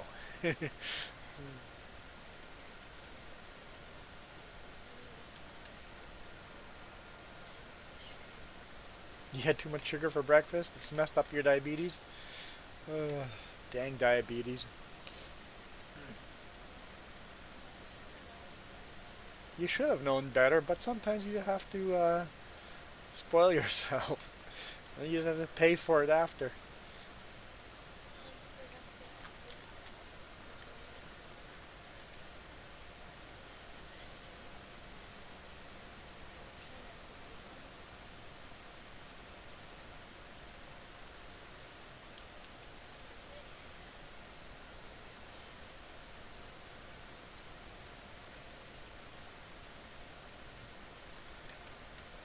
Yeah, that's got to be more of a child labor law than a skill of driving tractor law.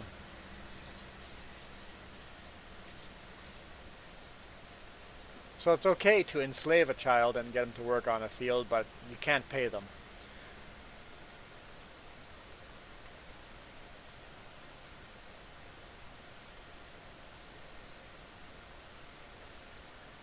Almost feel like those kind of laws hurt honest people more than criminals.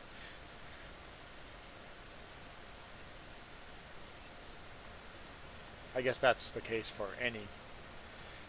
Hey, hey, hang on now. How long have I been running into this shed?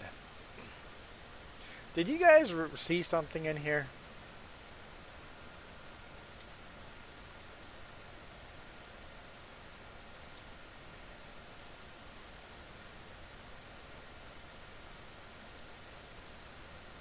Apparently, Grandpa had a John Deere.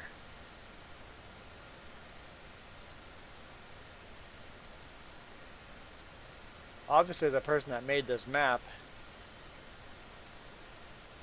throw the grinder away, is a John Deere fan. I've not noticed that before.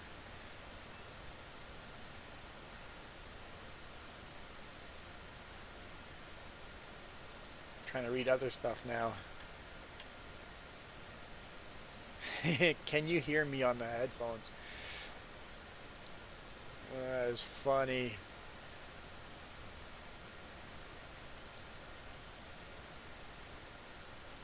Anything else funny? Super clean fluid. Fluid.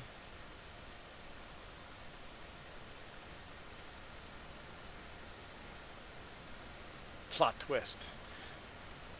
Yeah, so I don't think we've ever had a John Deere on this farm. I intended to, but the old school John Deere tractors had quite a bit of bugs on them, so I didn't add the John Deere. Did I have a John Deere? I don't think so. Maybe I did on the original when we first started this map.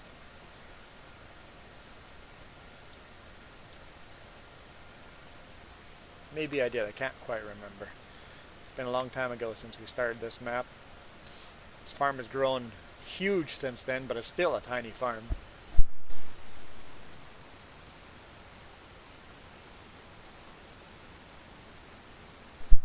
Ooh, that was a big sneeze.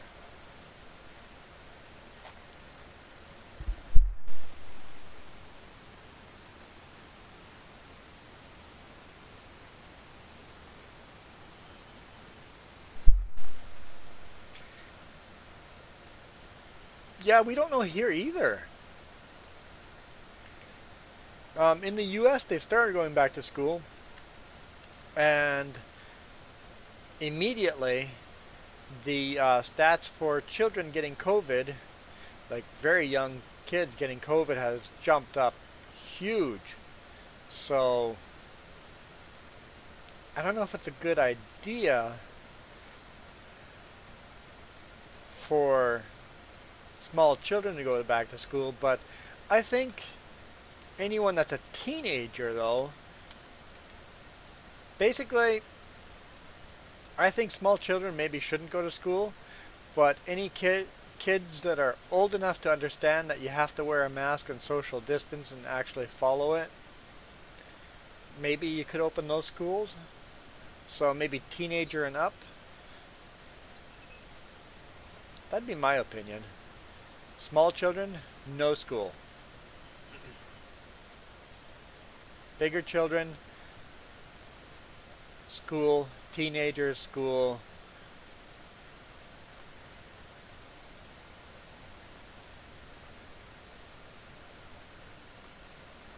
And maybe give the option. I know I would select school if I had the choice. I would wear a mask and go back to school because I'm a very hands-on. I want to have things shown to me to learn, and touch and feel. That's how I learn best. I don't learn very well. I wouldn't do well on internet school.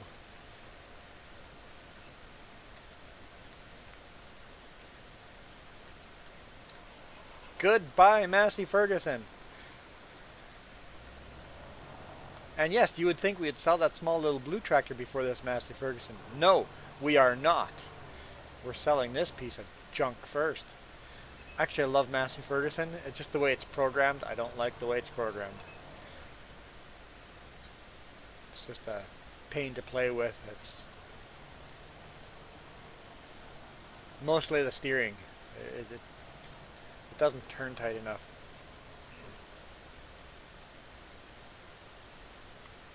It's too laggy, too slow.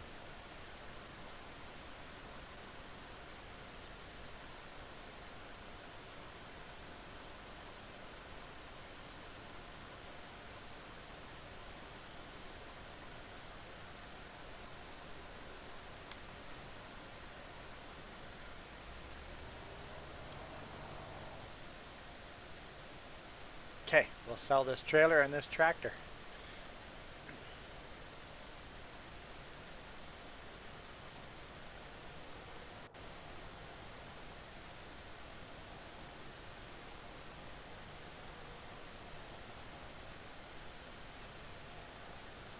Okay, so you're in that school of thought?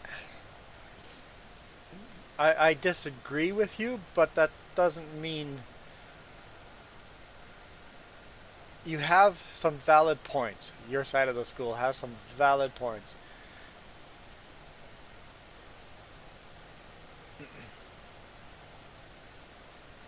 But then we get into political and stuff, and I'm going to try not to get into that. So,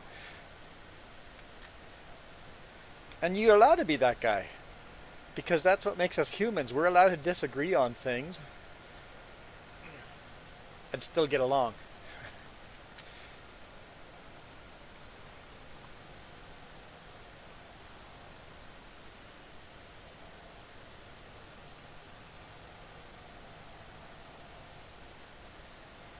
Because you do have some very valid points. The thing is way overblown.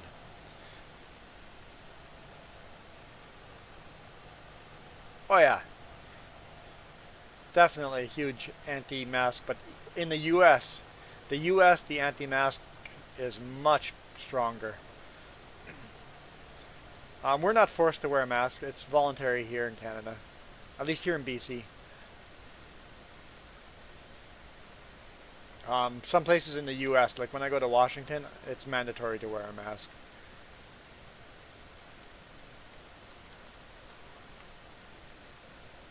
Good riddance.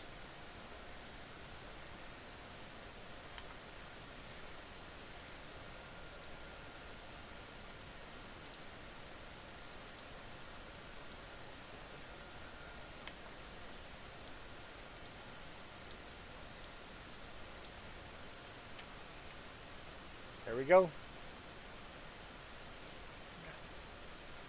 What is that, about 9 grand we got out of that?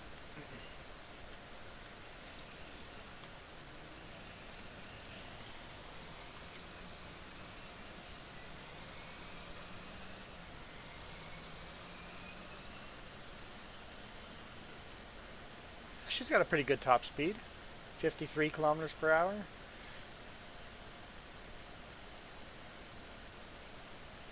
Of course, we'll get dualies for it sometime too.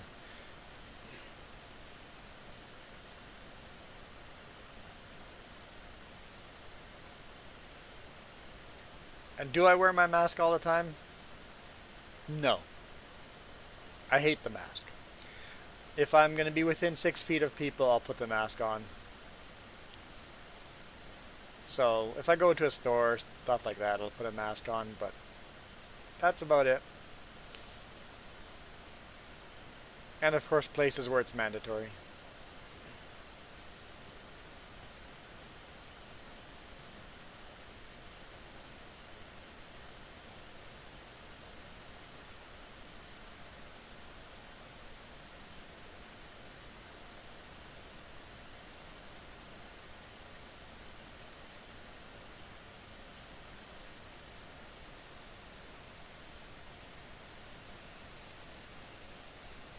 I like it.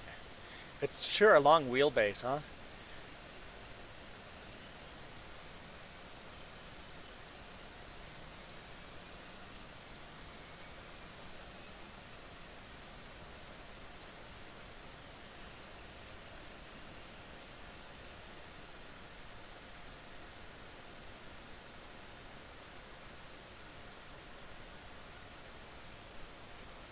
Oh, you guys get fined for not wearing a mask.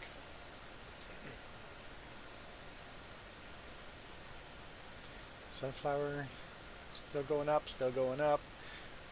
We are harvesting soybean. That's not a good price.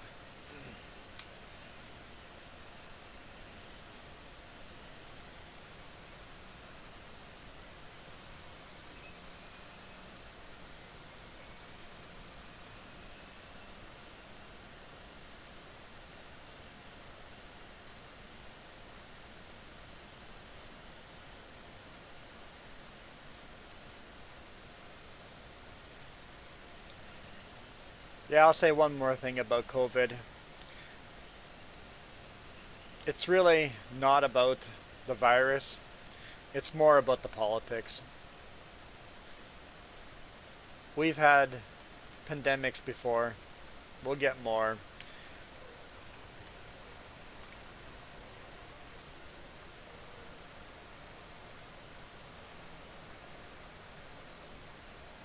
Honestly, it's all under the same umbrella as a flu, right? It's just a strain of the flu.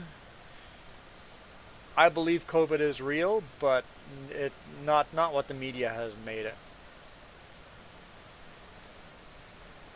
So well, the way I look at it is I'm going to reduce my risk by staying away from people, social distancing, and wearing a mask where I have to, be close to people. But I'm basically taking the same precautions I would for avoiding a flu. Avoid people.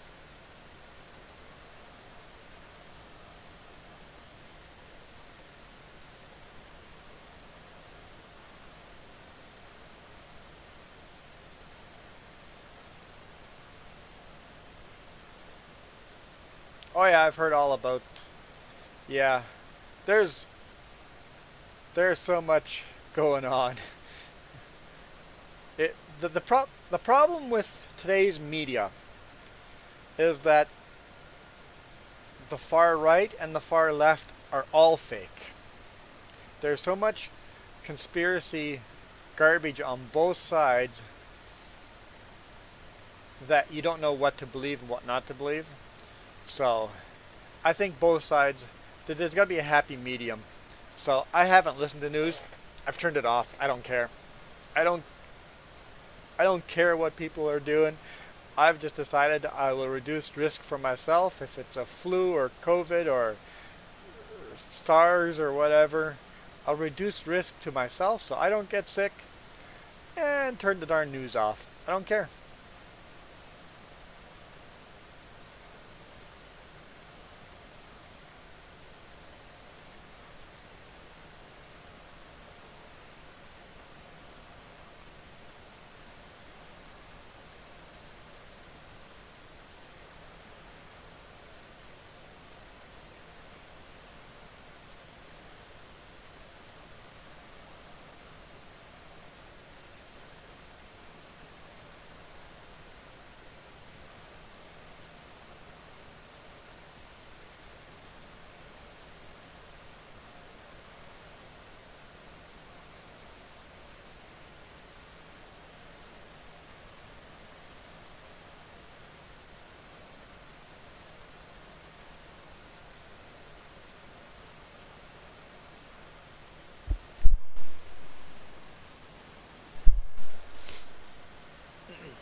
They'll be protesting against um,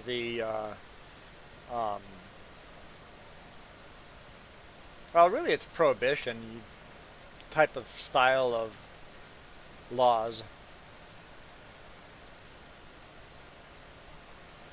I don't know. I think the world's pretty messed up right now. Forcing people to do stuff, I think, is not the way to go about.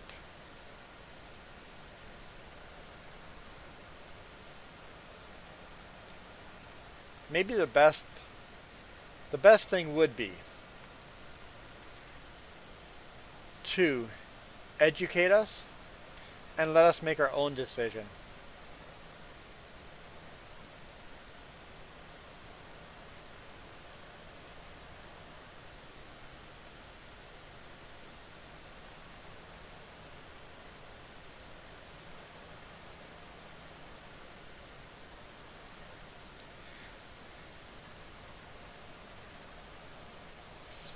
So it's interesting that we are on two different sides of the school here, and we kind of feel the same thing about the BS.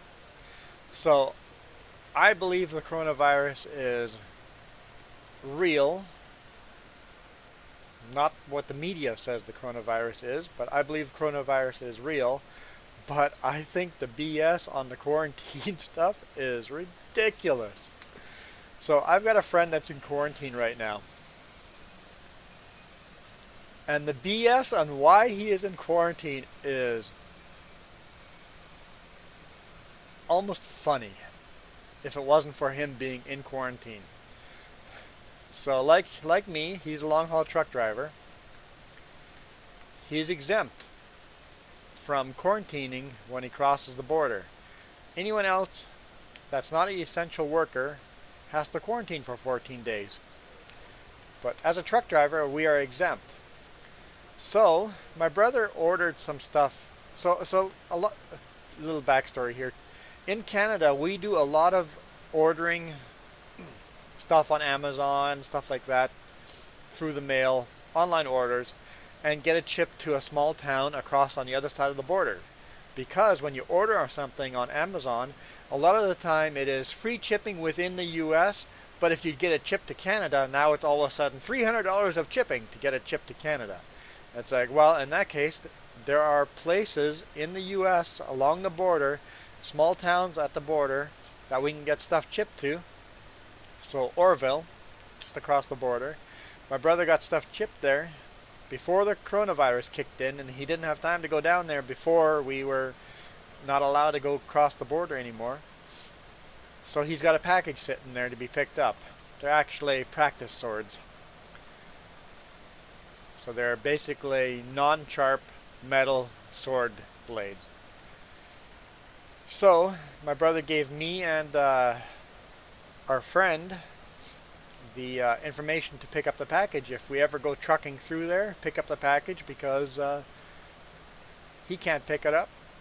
We're allowed to cross the border, so we can go pick it up. So lucky for me, hey Caleb, lucky for me, I didn't get to the package, but my friend got to the package. He picked up the package, no problems, picked it up, got to the border, and the border crossing asked what you have to declare. He goes, I picked up a package for my friend. And border crossing goes, oh, gonna save some money, are ya? It's like, oh yeah, save hundreds of dollars. She's like, well, what are you bringing across? It's like, practice swords. You can't bring those across. It's like, yes, you can. It's legal. You can bring swords across. You can bring real swords that have sharp edges on them across, and these are just practice swords, so yes, we're allowed to bring them across. So apparently he got the border crosser pissed off about that, so she goes, oh, by the way, you're in quarantine now. What? I don't understand the problem. You made an unnecessary stop in the U.S. and you are now under quarantine. So he has not been allowed to leave his house for the last 14 days. It's almost over now. So he's literally not making money sitting at home because the border crossing didn't like to be proved wrong that you're allowed to bring swords in. Since she couldn't find him for anything there, he did everything legal, she quarantined him. There is nowhere in the law that says that making an unnecessary stop, like picking up a sword, nothing in writing anywhere that puts you in quarantine. But the law does say any officer can make a personal call and put anyone in quarantine they want. So if you make an officer angry for any reason, prove them wrong, for example, and they go on a power trip, they can put me in quarantine anytime they want for any darn little reason. So she couldn't get him on bringing in swords for his friend, but she just goes, oh yeah, I'll hurt you by putting you in quarantine. What a pile of BS. There were literally no extra risk.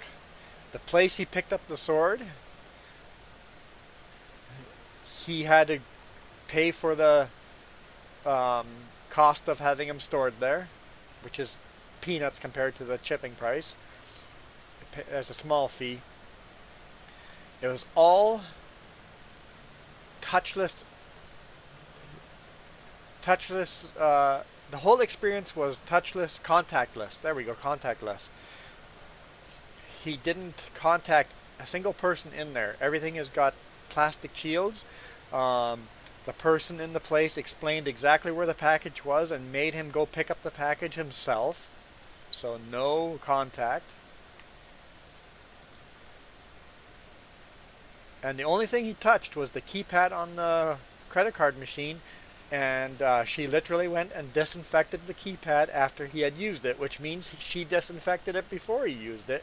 So there's literally no risk at all. But she quarantined him. So a lot of BS there. So yeah. Yeah.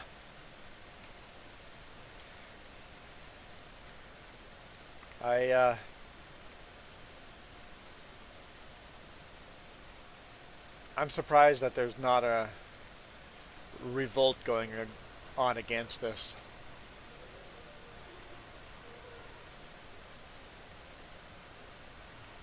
So yeah, it doesn't matter what side of the fence you're on, if you believe that coronavirus is a real thing or not. The politics behind it are BS.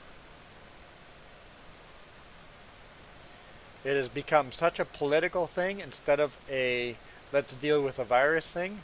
All the laws being written is all about political, not about the actual virus. So, yeah, yeah, it's I'm not a fan of it. Yeah, I'm harvesting actually soybean right now.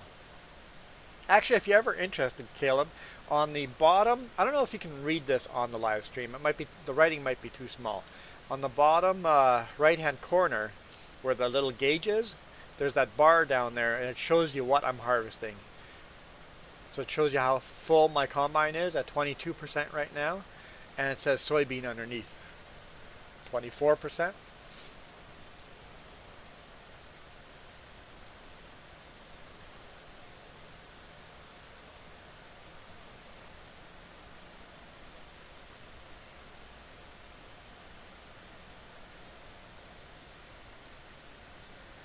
I think I'm going to call the stream here pretty quick.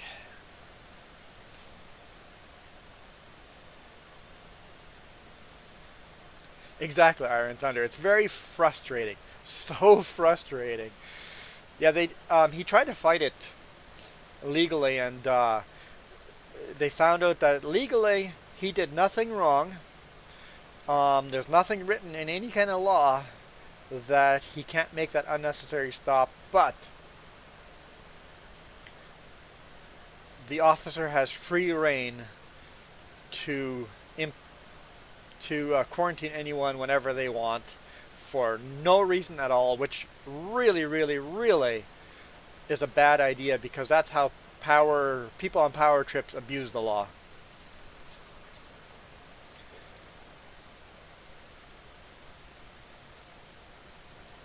It's a very, very bad law the way it's written.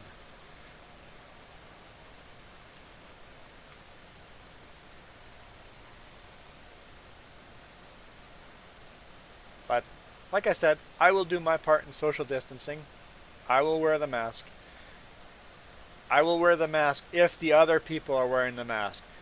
Wearing the mask protects other people from me. If they're not wearing the mask, I'm not wearing it either. Because if they don't care about protecting me, I don't care about protecting them. So if I see everybody else wearing a mask in a place, I'll put it on. If they don't, I don't. Maybe I should, but I don't.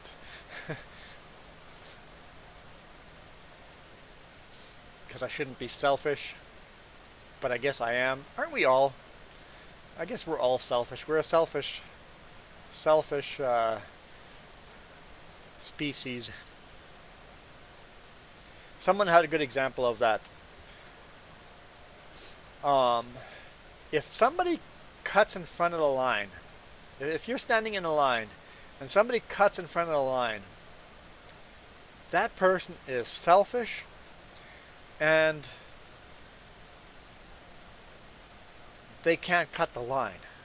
But did you know that you standing behind that person, you're being selfish, and you think you're more important than that person because you don't want him to cut the line. So it's funny that we're both being selfish. The person cutting the line is being selfish by thinking they're more important than the person, and you're being selfish because you think you're more important and that person doesn't deserve to cut the line. So we're a selfish species.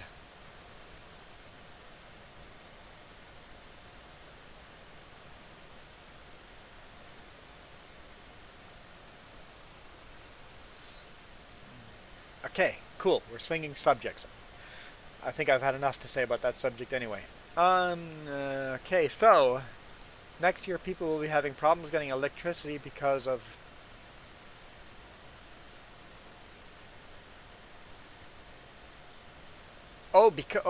related to those same things. Okay.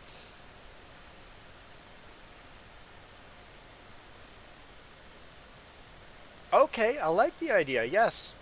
I'm a fan of electric cars. Don't buy an electric car to save the world, because you're not saving the world. In my opinion, electric car is bad for the environment too, because the batteries are horrible for the environment, and all the plastics it takes to make the car. You're not saving no environment with an electric car. But get an electric car because of the performance and because of electricity. It's cool having electric car. Yeah, using it as a power wall? Why not? It's the flexibility of an electric car. It's a no-brainer. If I owned a property and not renting here, um, I think electric car would be my next car I would purchase.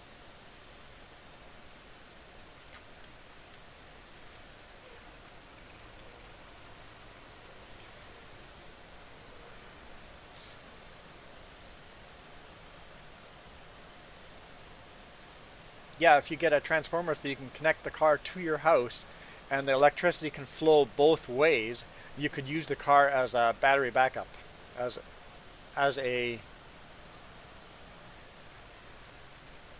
as an emergency battery. Yeah. Yeah, and you could run a gas generator or a diesel generator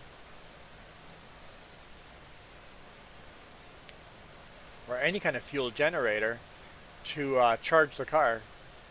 And whenever you needed a spike of power, you drain the electricity out of the battery. Yeah, and then keep charging it. I like the idea. Makes you more self-sufficient. And of course, the other idea would be installing, I think you just said that, yes, installing solar panels on your roof. That makes you more self-sufficient as well. You can charge the battery with the solar panels and then use the battery for spike usage.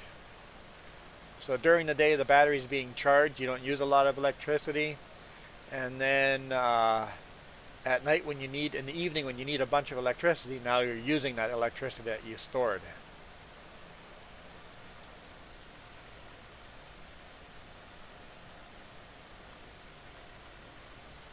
Yeah, diesel is definitely a better generator. You can get a big diesel tank and just store it there, right?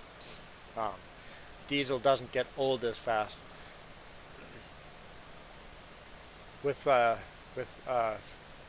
gasoline, you could put stabilizer in it, fuel stabilizer in it, but yeah, diesel would definitely be the better option. Diesel generator does cost more money though.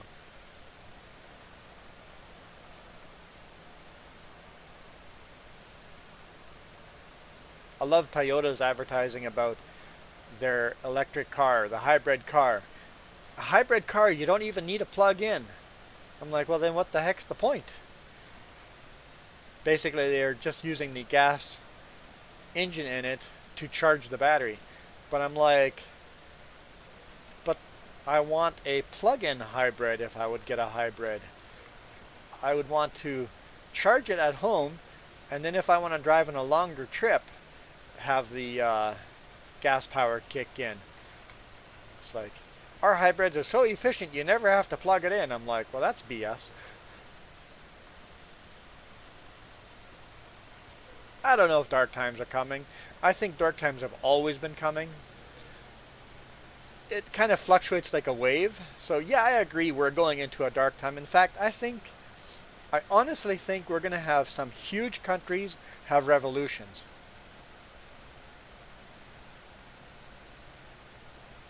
But dark times have come and gone before, like all the wars and the Cold War and the World War II and World War One, and then before that, it kind of comes in waves. So this is the way I look at it. Don't worry about it, but plan for it.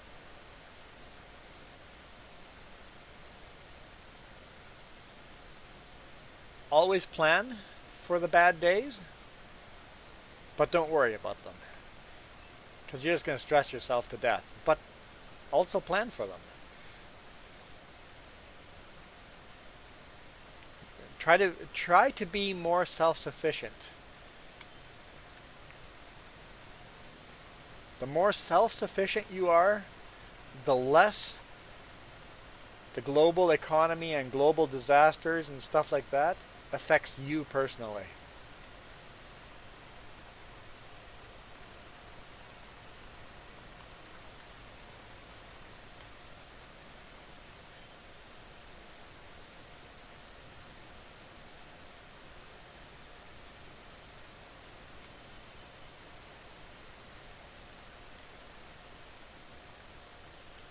Cows are still clean. Let's sell a bucket worth.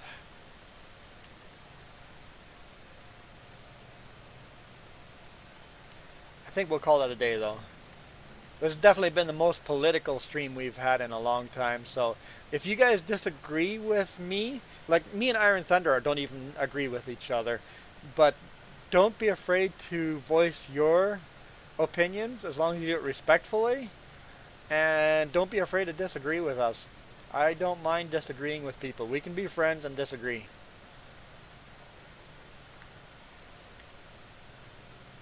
Because very often we disagree on certain things but agree on a lot of other things. So, and if you're new to this channel, it doesn't get political very often, but every now and then we get into politics and stuff like that. In today's day and age, it's hard not to get into politics. So, thank you guys for watching. Likely same time, same place tomorrow. I was not going to be streaming today because I wanted to go quadding, but we have a forest fire that's literally 1 mile away from my brother's place and probably about 2.5 miles from our place. So the forest fire is in our backyard right now. We decided not to go out quadding or camping and stuff like that. It's probably not a good idea to leave home now. And it's so darn smoky out there, it wouldn't be very enjoyable. Wouldn't be very enjoyable, so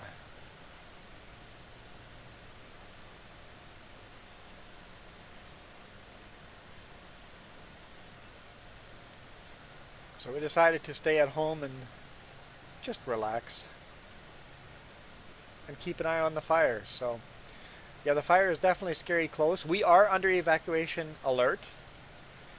So if all of a sudden you don't hear from us, that means we have been evacuated, but that doesn't mean we're in danger. I mean, we are in danger, but if you don't hear from us for a while, we'll probably still be posting on Facebook or Instagram and stuff like that. So yes, there should be a stream tomorrow. Tomorrow morning, same time. I haven't looked at what our fire update is right now, but it got really windy here yesterday. They actually grounded the aircraft. They kept the helicopters going, but the aircraft fighting the fire, they grounded them for a while, but they seem to be making good progress on it. It is slowly moving closer to my brother's place. I think we're okay, but the risk is still there. If the wind picks up drastically all of a sudden, our apartment could literally burn down in the next 2 or 3 days. But like I said, I don't think so. We're fine, but once again, like you said, we've planned for it. We've got some emergency backup ready. We got our clothing ready. If we have to evacuate suddenly, we're ready to evacuate. Also, we're probably not going to take our computers with, but we will grab the laptop and the hard drives out of these computers, depending on how much time we have to evacuate, because some people, they've been evacuated within 10 minutes. It's like, you got 10 minutes to get out of the house. And we're at the, if we have 10 minutes, we're grabbing our clothes, bedding, and hard drives. So we kind of have it planned out, but we're good right now. The fire is doing decent right now, so hopefully we don't have to worry about it. But we're ready. We've planned for it. So, all right. Thank you for watching and for the fun, interesting conversation. If you guys agree with me or not, it has been fun. So, I'll see you tomorrow. I'm out. This has been fun. A lot of fun. Like really, really enjoyed it. Have a good night, Iron Thunder.